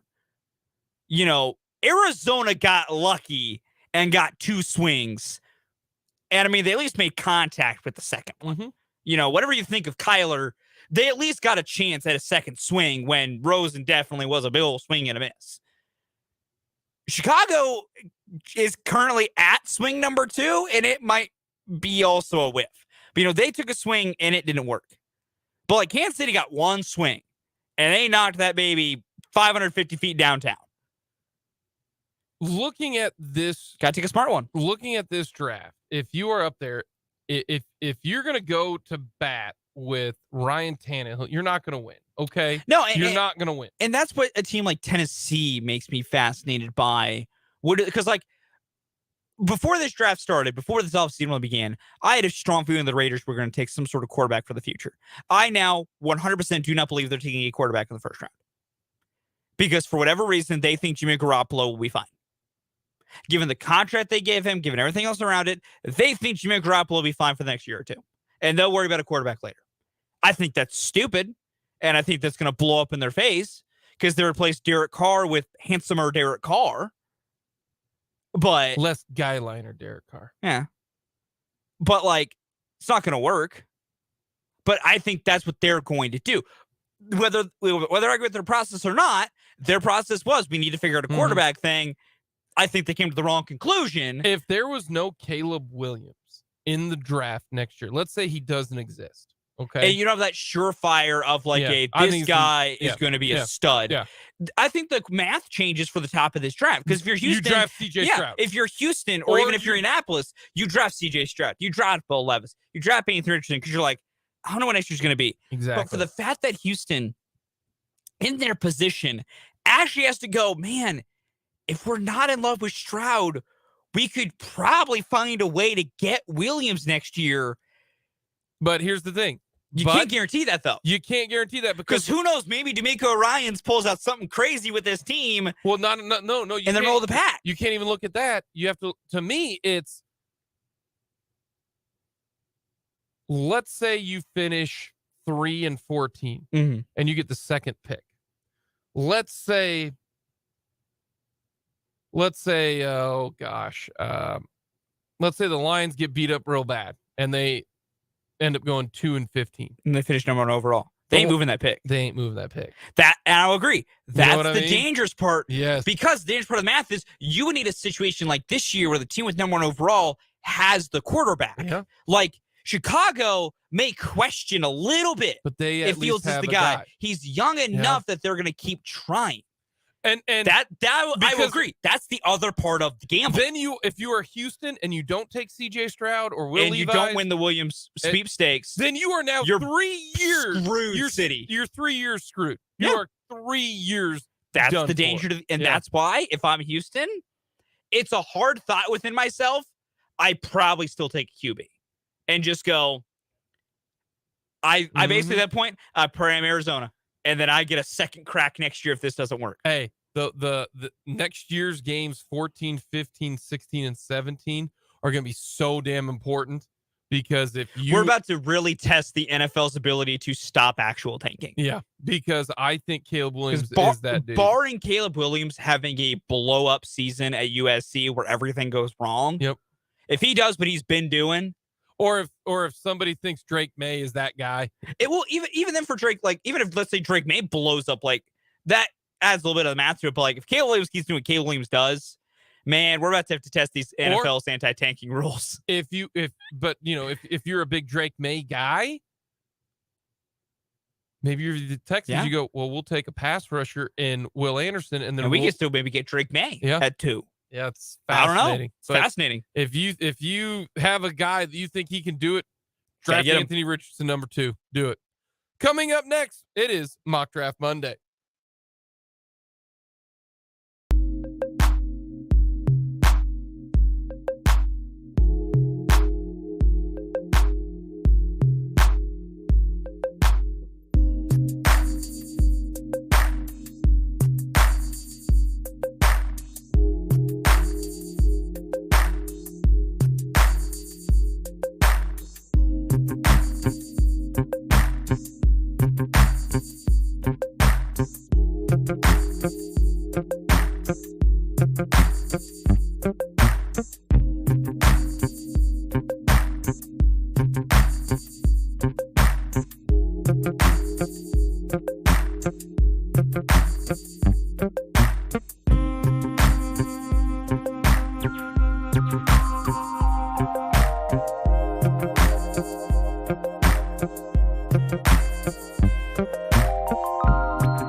Jake and Fulton, hour number 3 here on 580 WIVW.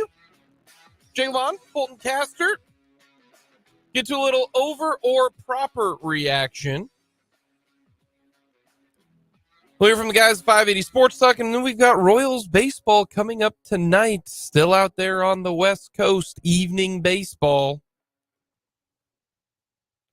Which gets me excited because I can watch like the first 4 or 5 innings. And then if it's a close game, well then fantastic. Because game will get done, 10:30. Yeah. Right at my bedtime. Yeah. And I get to watch the first couple innings without, interruption from a younger person. Mini you. Yes. Yes. But also, I can get some stuff done. Watch the Royals. Hey, if they're down 4-0 in the third, well, game's over. So then I can do some other stuff. And I can catch up on, another show, something of that nature. I kind of like evening baseball. Now that the games are like guaranteed to go 2 hours and 20 minutes. Not when it's like before where the Royals are first pitching 8-4 and you're like, man, I'm going to be up till midnight. Yeah. Man, the new first pitch or the new rules there. I'm digging them. I do too. I am. Listen, I love baseball. I also love being able to go to bed before midnight and getting a full baseball game in. Can't lie. What? Can't lie. Let's look here real fast on times of the games for the Royals. Because if you're going to play a game quick. Like lose, rip the Band-Aid off, right? Yeah. Having a hard time with my son, it's like, you just got to rip it off really fast.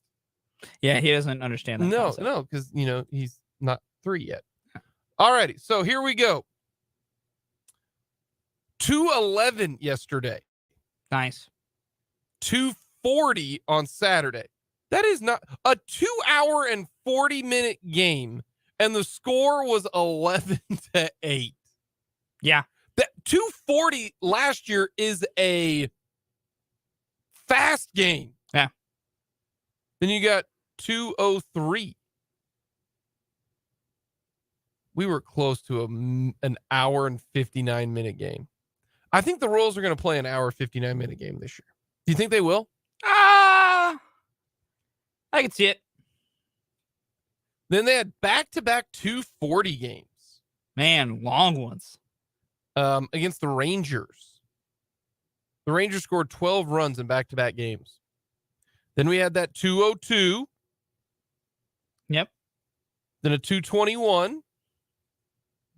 So we are playing some very, very quick games. The longest game of the year for the Royals is what? 2:51. Yeah, 2:51. They've yet to play a 3-hour game. And that doesn't count, too, because that was extra innings. Yeah, that took 10 innings to 2:51. Yeah, how about that? Royals in action tonight. New pitch rules are awesome. Fantastic. I love it. Man, the Angels got some crowds over the weekend. Yeah, they did. Wow. 44,000 for Friday and Saturday and 36 for Sunday. Yeah. Sure beats the Royals. 10, yeah, those are bad. The Royals won one game at home in April. Yep. Mm-hmm. They had 2 homestands. Yep. They won 1 game. Yep. 1-12.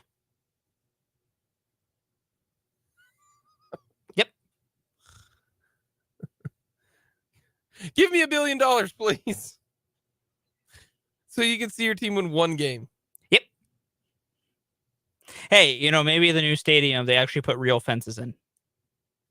We might get to that later when the Royals are like 7-28. Listen, if we get to stadium dimension talk, I have some thoughts.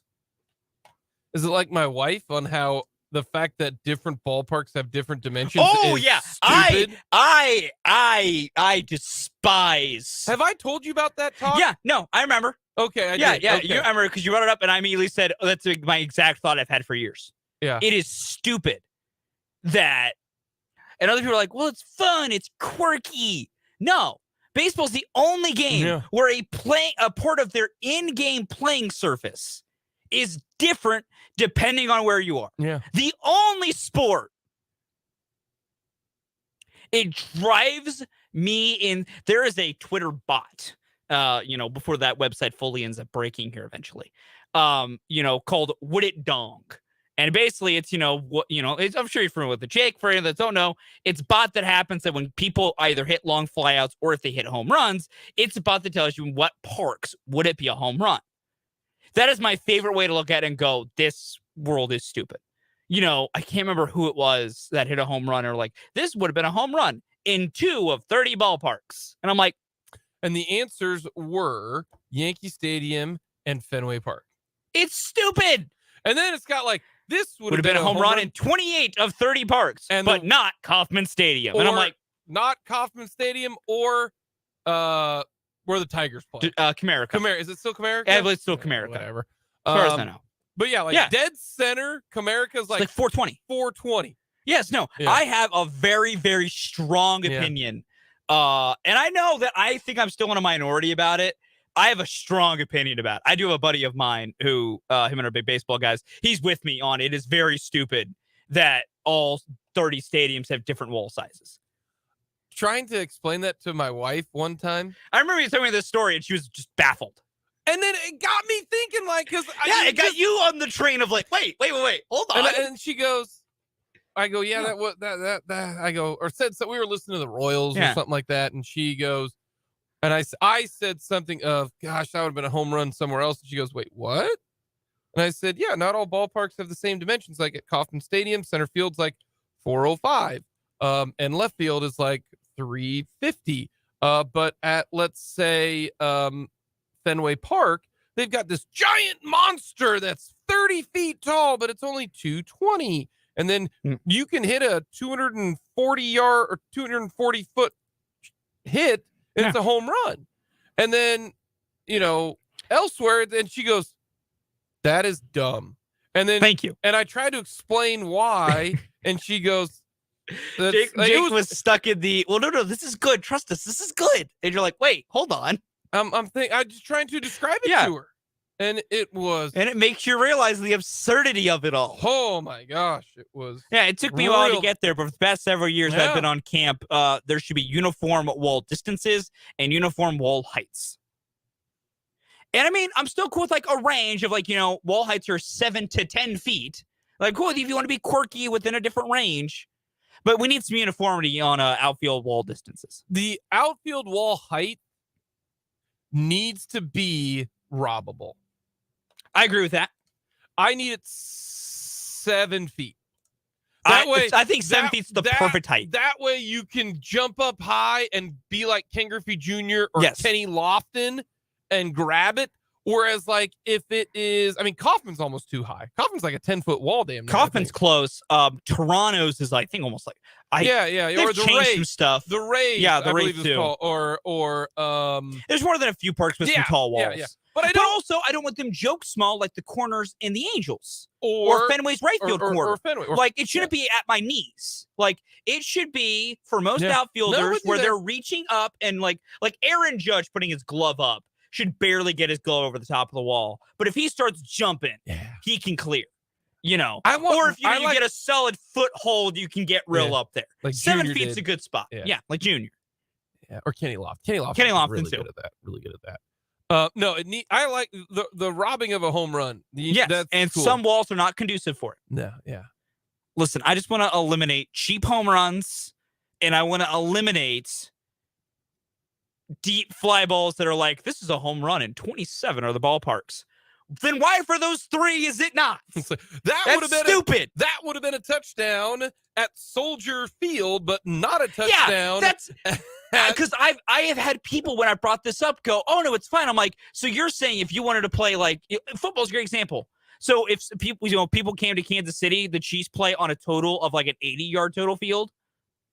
Oh, because the Chiefs would score like 100 points. No. If you're the Chiefs, you make it longer. You make that thing longer. Well, you do, but like that's the thing. Or like a team plays in an arena football style facility, and you're like, that's totally okay. Why? No. Someone for the NBA, someone's court is wider than another's. Why? See, now we're getting into fun discussions. What would if you were the Chiefs right now? If you could, would you lengthen the field? Would you make it like 130 yards and you'd be down for that? I'd consider it because I trust Patrick Mahomes to drive the field. It don't matter if it's 100 yards, 70 yards, or 15 going to get down there. He's going to get down there. Yeah. You know the odds of another you'd have to hit the big play. Yeah. Like the big play would be so important against the Chiefs. That's the stupidity we're talking about with outfield dimensions. And I get angry that not enough people realize it's stupid for baseball, but it's awesome for football because you've got the best. It's awesome because you've got the best player. Okay, okay. I get your point there. I would still be I would be happy because it would work. Exactly. I'd be just as angry of the idea of why is this different. No, I am solely on. It would help I am all about my team. Hey, if my team has the benefit, keep the fences the way they are. But unfortunately, the Royals, like if the Royals had a bunch of guys who could get on base and hit doubles, you love Kaufman because of them, it's so spacious. It was perfect. That's why it was for 14 and 15. But now they ain't got anybody to get on base. Yeah. And they got like 3 guys to hit home runs. Yeah. And so now when someone does decide to, what is it? Get into one and it dies to the track. Yeah. And then they catch it. Because it's 400 feet and it's still on the warning track. It's very stupid and it makes me angry. No, I'm all on board with that. I think that's why I said that's my only thing with the new stadium is I'm just going to be obsessed with what's the outfield dimensions. No, I'm way more invested now into can we lengthen the field? No, we can't because football is a smart sport and the playing field is uniform everywhere. All of you get a 120-yard field, 10 yards for each end zone. It's kind of how football versus baseball, the George Carlin baseball versus football, Have you not seen that skit? I have actually not heard George Carlin's bit on that. Oh, it's where it's the NFL at Soldier Field at War Memorial Stadium.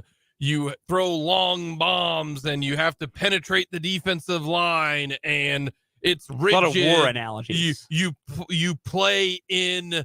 I am butchering George Carlin's bit here, and the people who are listening right now are probably going, "Jake, just shut up and have him play it." But they talk about how it's so,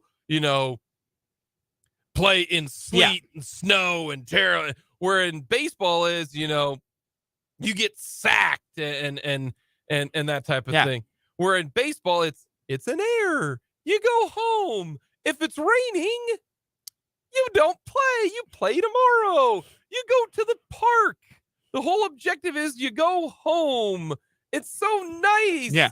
It's, hey, if you didn't hit a home run, that's okay. It's a double. And it's just so much different, where baseball is, we're going to the baseball game, you have the 3rd inning stretch. Football has the 2-minute warning. You know what I mean? Like, it's just completely different. To which I would add now is, hey, you've got an oblique injury. You're done for 8 weeks. Football, you have a concussion, get in there again. You know what I mean? Yeah, you need to. Okay, I will look up this bit and I'll watch this bit. right after the show, because it's only like 6 minutes long. Yeah, I'll watch the bit after the show's But over. I'll probably enjoy it. No, you are going to. I do love George Carlin. I do enjoy George Carlin's work. Hysterical, because it is so true. And at the very end, he's like, it's penetrating the defense's front line with long bombs and precision passing to get to the end zone. Yeah, it's hysterical. Fantastic. George Carlin. Yeah, baseball versus football. Trying to think of some of the others where he's like, yeah, you go home, you do something wrong. Whoops, you make an error. It's okay. It's so good. It really, really, really is good. You know, we don't know when the game's going to end. It could end later. It could end then. Who knows when it's going to end? It's terrific. Let's get a timeout because we talked about baseball. Well, the Royals lineup out. It's not out yet. Not that I've seen. Not because they don't play for another 6 hours. Because we'll get to our mock draft Monday coming up because we bogarted the segment there. Sometimes that happens. Do they win today? Because we're done talking about the Royals after this. So yeah, I'm going to say they do. They can beat Tommy Henry. Brad Keller come back? I think so. It's his first time ever facing the Diamondbacks, facing his old team in that box of a field. Ball going to fly tonight. It's Arizona. Thinner air. They had success in Arizona when they won the Cactus League. Well, that and it's indoors though. It is, but it's still the ball still flies a little bit better in Arizona, even though Chase Field's inside. I will also add, the offense was fine last year in Arizona. It was the pitching that was the problem. Maybe if the pitching's better this time, they can win 2 of 3 against Arizona. Well, they better win the first 2 because they ain't winning on Wednesday. I will say they hit Zach Gallen well last year, but Zach Gallen might actually be better than last year he is this year. So that does change the math. You know what? Here we go, Fulton. Oh, no. I will give you a do-over for our bet. Right now, Lakers versus Grizzlies. Lakers lead 2 games to 1, okay? Mm-hmm. If they win tonight, it's probably over. Yeah. Grizzlies not playing well. 3-1's real bad. And right now, we are betting double or nothing. Yeah, we are. You have to mow my yard. If the Lakers win, you have to mow my yard 4 times. Mm-hmm. That's 4. That's basically that's basically every week in July. I know. And it's gonna be hot. I know. I'll give you another opportunity. Okay, we can scrap that bet. Okay. I will bet you double or nothing if the Royals will not win the series.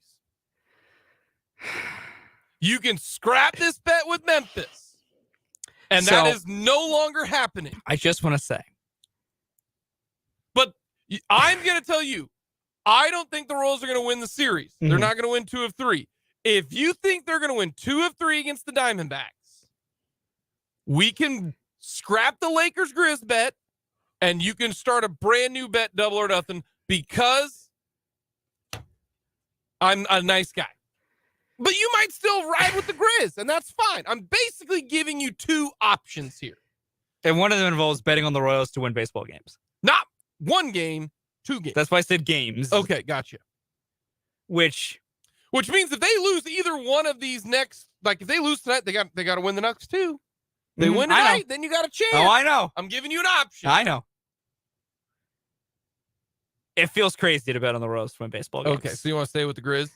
It's either one feels bad. I'm sticking with the Grizzlies. Okay. At least they can win games sometimes. Right. Okay. I'm going to ask Dan and Brennan during the commercial break. They're going to probably agree that you're offering me between 2 bad options, but I'd probably be crazy to think the Royals can win games. Coming up next, over or proper reaction?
Proper reaction. The Milwaukee Bucks will lose first round to the Miami Heat. What's the series at? 2-1 Heat, I believe.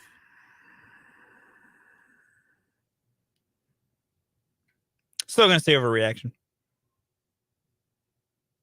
I don't know. Yeah, Miami leads 2-1. They play tonight. I just feel like I don't know. I feel like, you know, one seeds can turn it around. Giannis hadn't played the last couple games. I know. I believe he's back tonight. He was in warm-ups. So overreaction? I think it's an overreaction. I think it's just I think I gotta, give the benefit of the doubt to the team that had played better over the longer sample size of the regular season than, someone maybe getting lucky and not lucky, but getting, hot or getting a couple good bounces. And it makes me wonder, but I'm still gonna say it's a little overreaction to say Milwaukee's gonna lose their first round series. You rarely see an 8-1 in the NBA in a 7-game series. So now my win tonight is 3-1. Come and talk to me then. My opinion's probably going to be much, much different. Overreaction, proper reaction. Brady Singer's 2022 was a fluke.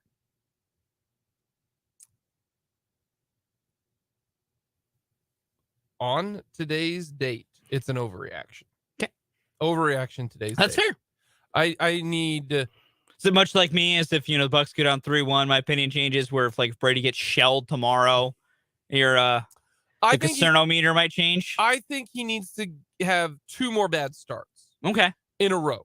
So if he's just bad against Arizona and then bad against Minnesota, then you're like, then we're hammering that panic button.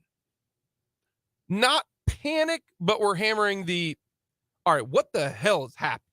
Yeah. We're hammering the what the hell button. Yes. Okay. Yeah. I'll install the what the hell button over the panic button then.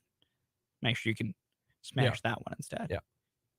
Hopefully Brady does well tomorrow, but I'm just starting to wonder because it's been real bad. Yeah, it's not good. The last few. Quite quite bad. I would also probably teeter on overreaction at this point, but it is a question for sure. Especially if tomorrow goes poorly. Then I'm like, all right, what happened last year that, was last year his 2019? His flash in the pan, his little smoke. I don't want to think about that. Hey, positive. If it was, they didn't screw up and give him an extension after it. I guess, yeah. Just saying. If it was, they didn't commit long-term money to him. Do you think that this little stretch by Singer is costing him guaranteed money? Yes. 100%. You think if he came out and he was wheeling and dealing, do you think that they would talk contract? Oh, yeah. In my opinion, because I would. If he came out wheeling and dealing again, it was like, through this with like an ERA of like 3.10, was striking people out like crazy. Oh, if I'm JJ Piccolo, I'm getting Brady's agent on the phone quickly and like, all right, let's what can we hammer out here before the price starts going too hard up? Now, if I'm JJ, I'm like, man, it was probably kind of smart to maybe play some long game here. I think Brady's costing himself a little bit of money here. Not a lot, because a lot of time to go still. But I think Brady's costing himself some money here. Okay. I can see that. Because, I feel just the extension talks would be ramping up a lot faster. I'm not going to say, had he had a great start to the year, he'd already have extension in place. No, I'm not going to go that far. Okay. But the talks would be heating up already. All right. Overreaction, proper reaction.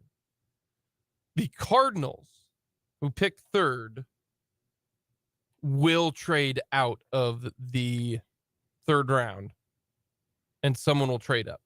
Trade out of the third overall pick? Yeah. I think it's proper reaction. I really think Arizona's going to trade out.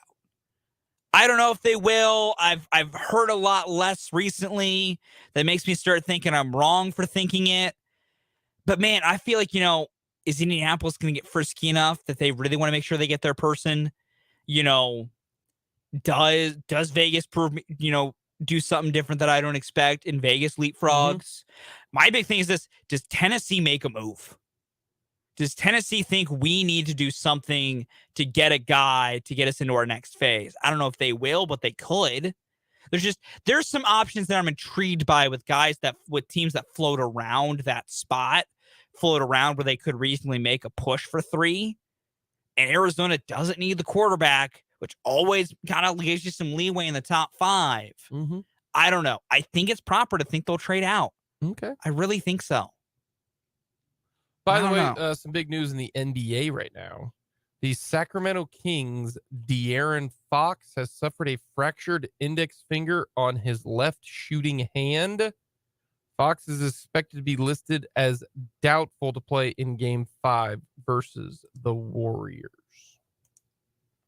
Seems to me that if you've got a broken index finger on your shooting hand, not good. That's going to affect not helpful.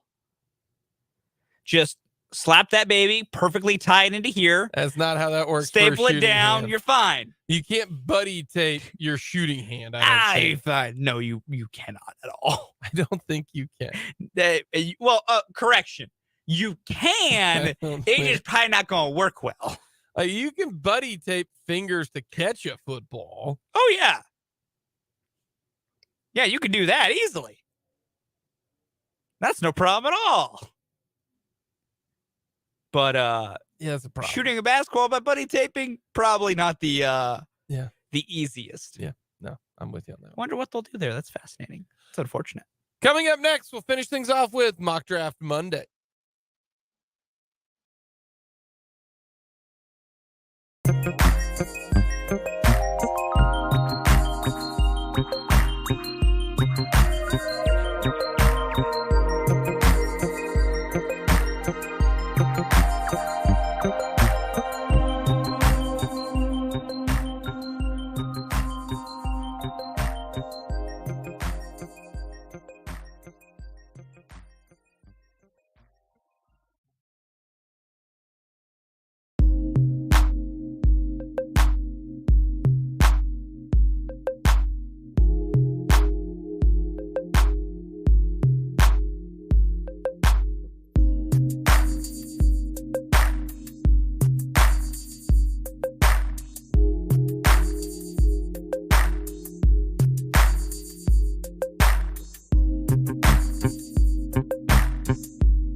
Draft Monday.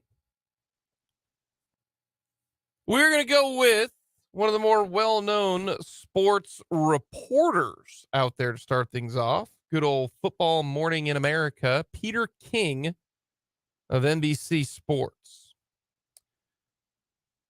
Peter King has Bryce Young going 1, Tyree Wilson of Houston to Houston. So no CJ Stroud there. Then he's got Tennessee trading up with Arizona to take CJ Stroud at number 3. Indianapolis takes Will Levis. Seattle gets Jalen Carter.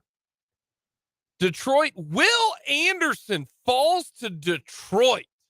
Lions would be probably doing backflips if that happened. You get Will Anderson and Aiden Hutchinson. That's a good situation. Yeah. Bijan Robinson to Atlanta at pick number 8. All right. Jackson Smith and Jigba doesn't go until pick 17. Zay Flowers to Seattle at pick 20. Minnesota takes Anthony Richardson at 23. I would love that pick. Sit behind Kirk. Yeah. It's not the worst. Like, for Minnesota, it's not the worst idea. Yeah. Truly. Mm-hmm. Michael Mayer goes at 25. Joey Porter at 26. Josh Downs, 27. Luke Musgrave, 28. Miles Murphy, 29.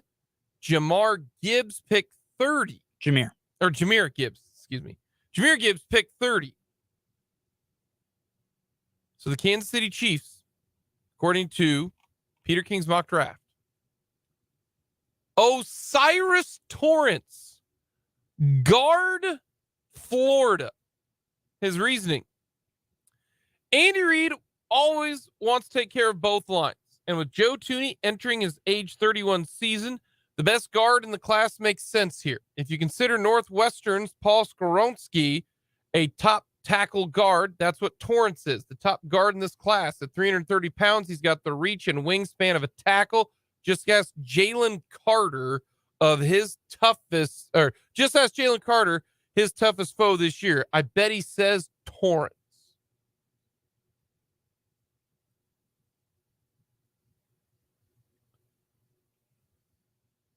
So we're going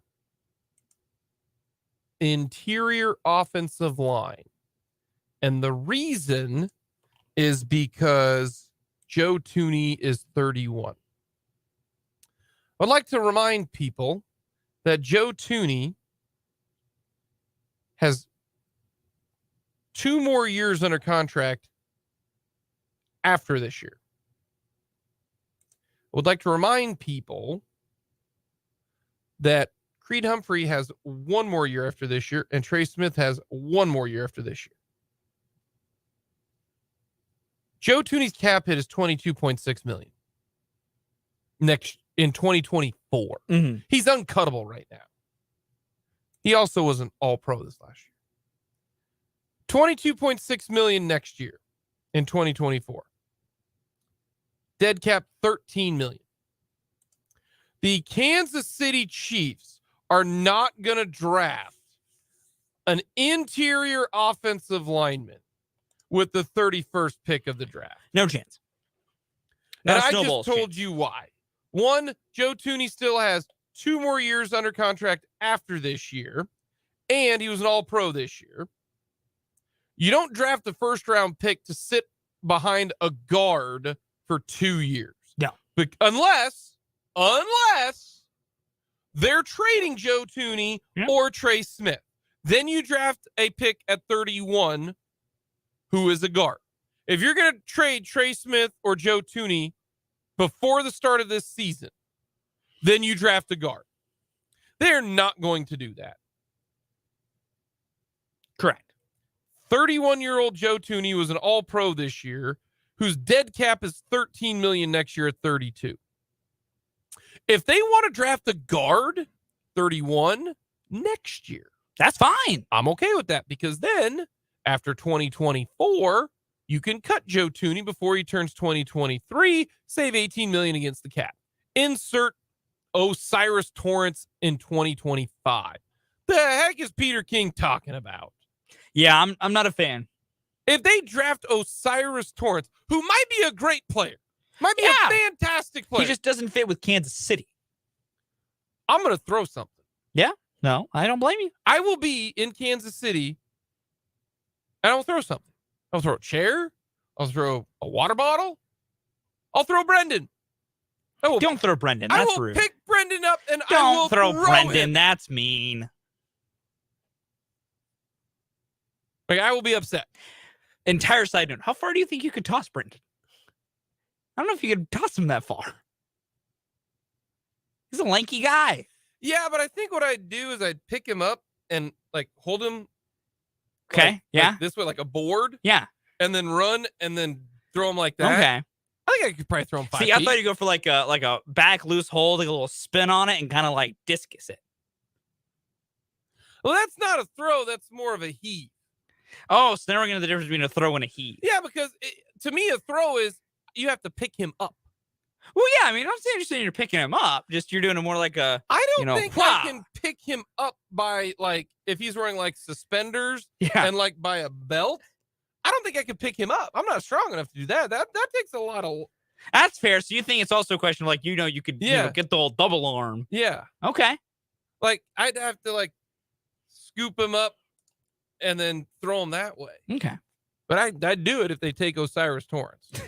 Like that really makes me like, what, does he know something that we don't know? I don't know. That's like the Vegas line there where I'm like, yeah, Peter King is plugged in. He's Osiris Torrance, which, okay, Osiris Torrance in the next mock draft that we're going to talk about by Matt Miller of ESPN, he's got him being taken with the 51st pick. Heck, if you want Osiris Torrance that bad, you can draft somebody else in the first round at pick 31, use your pick 63, move up to 51. Anyways, that's Peter King's. What about Matt Miller, ESPN? He's got the Chiefs taking Jordan Addison, wide receiver, the University of Southern California. Man, Jordan Addison fell to 31. It's kind of perfect. I think it's possible. It's possible. It's perfect, too. I'm not a huge Addison guy. Really? Yeah. Interesting. In particular reason why? I think just curious. I think Addison got benefited by having Caleb Williams as his quarterback a lot.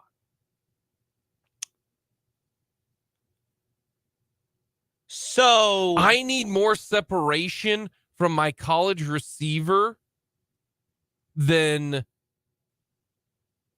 what he did. Okay. because you're not getting separation.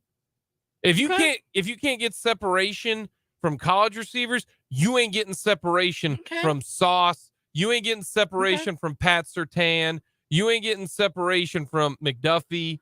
Well, so that's where I look at the balls were fitting so tightly by Williams. Well, and not necessarily a counter to that, but a thought to that is Addison's not going to play outside at the NFL level. We got plenty of inside guys. See, that's where I think the Chiefs don't have a true, pure slot guy. Tony's going to play on the outside. Okay. Tony's going to play on the outside. Sky Moore? He can do some inside work. Inside. Yeah, But that's one. MVS and Justin Watson. MVS is going to play on the outside. Okay, yeah. All right. Like, I'm not. I don't disagree with what you're saying. I don't fully disagree. And then that's why he falls a bit. But as a slot guy, which is what he will probably be, he could do some nice things for the Chiefs. That's why I'm fine with it. So they got Jordan Addison. Yeah. Just to give you everyone a heads up here, here's what he had. Bryce Young, Will Anderson to Houston, Tyree Wilson to Arizona. The Colts take C.J. Stroud. Boy, if the Colts get C.J. Stroud to pick 4, that's a they're gonna be happy. Yeah. Jalen Carter to pick 5. The Lions take a corner in Devon Witherspoon. The Raiders take Anthony Richardson at 7.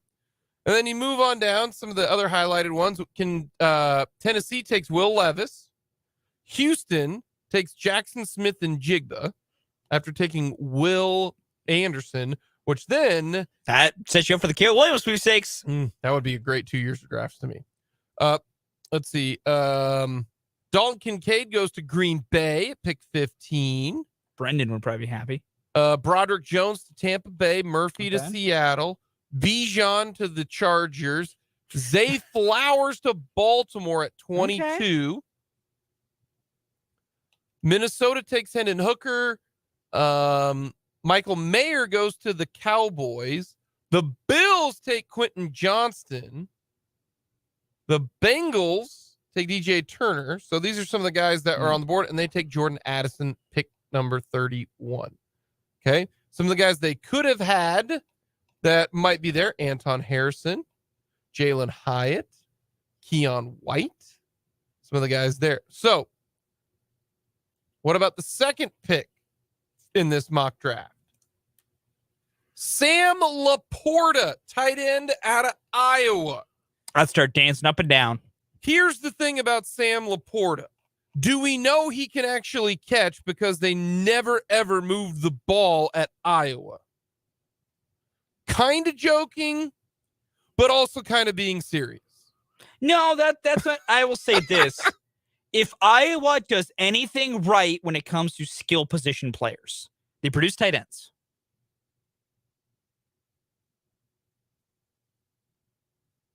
Give me him. T.J. Hawkinson. Okay. Keep going.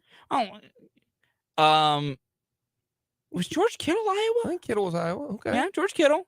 Okay. Hasn't led it to the hype, but Noah Fant was a nice prospect coming out of Iowa. Okay. Dallas Clark.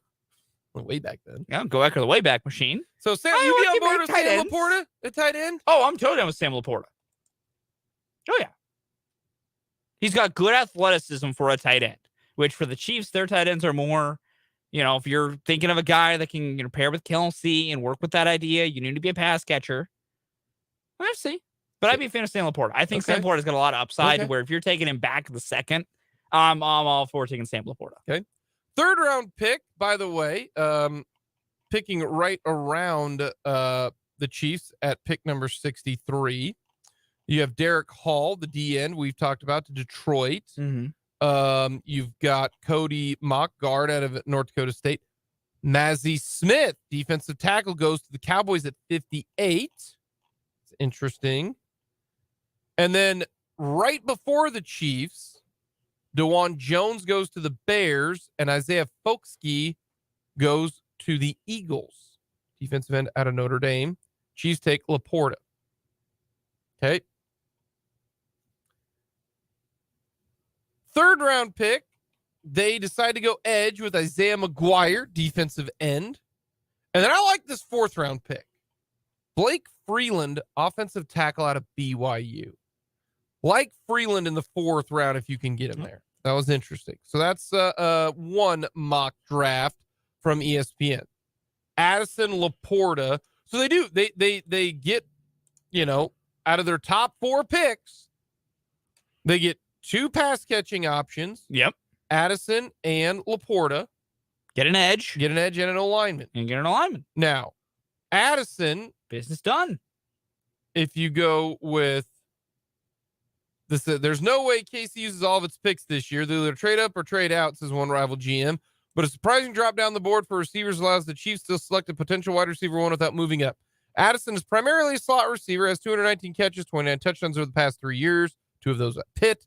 The Chiefs are rumored to be happy with the core group receivers on the roster, but a sure-handed, savvy route runner like Addison is something the team lacks.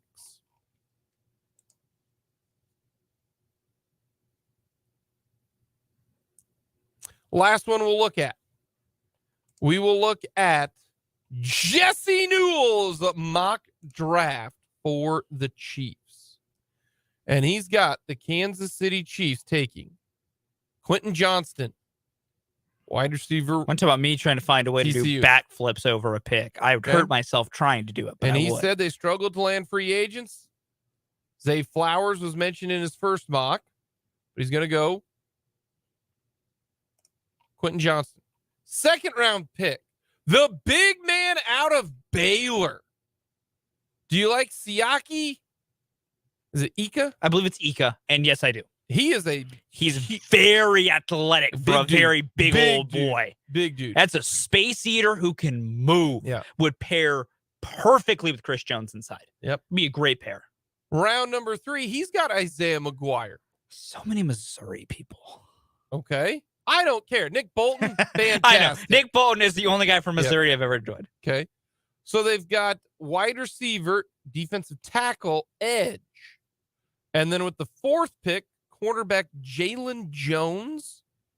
I'm not against getting some corner depth in round 4. You might not be able to keep L'Jarius Sneed, so prepare. I like it. And then round 4, pick 134, Carter Warren, offensive tackle out of Pittsburgh. Okay. The one pick that I really, really like, round 7, fullback, Hunter Lupke, North Dakota State. They don't have a fullback. They don't, and Lupke is could play kind of an H-back role, which is coming into vogue. I like that. If you would take Lupke at 250th overall in the draft, love that pick. I'll take it. Love that pick. Really, I think you could have some fun with it. Yep. Little mock draft Monday. A little bit. If they draft Osiris Torrance at pick 31, I'm throwing Brendan. Coming up next, we'll wrap things up with the mic drop.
Time for the mic drop. Fulton, what do you got?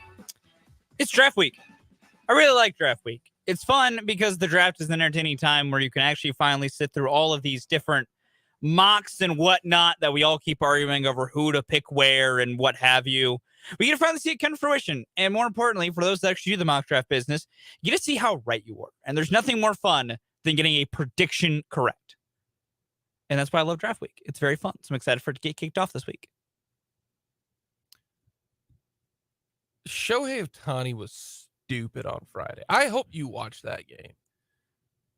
At the plate. It's absurd. Got to hit late.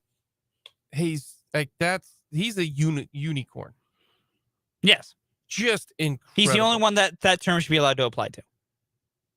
I mean, technically he's not because unicorns don't exist. He's like He somehow does exist. He's made in a lab. He's like a white rhino. Yeah, it's a good one. Except I think they might be extinct. I have no idea. Anyways, that was fun to watch. It really, really was. Coming up next, we got 580 Sports Talk. We got Royals baseball coming up tonight, 8 o'clock, 8:40 first pitch. We'll talk to you tomorrow at noon here on Mic'd Up.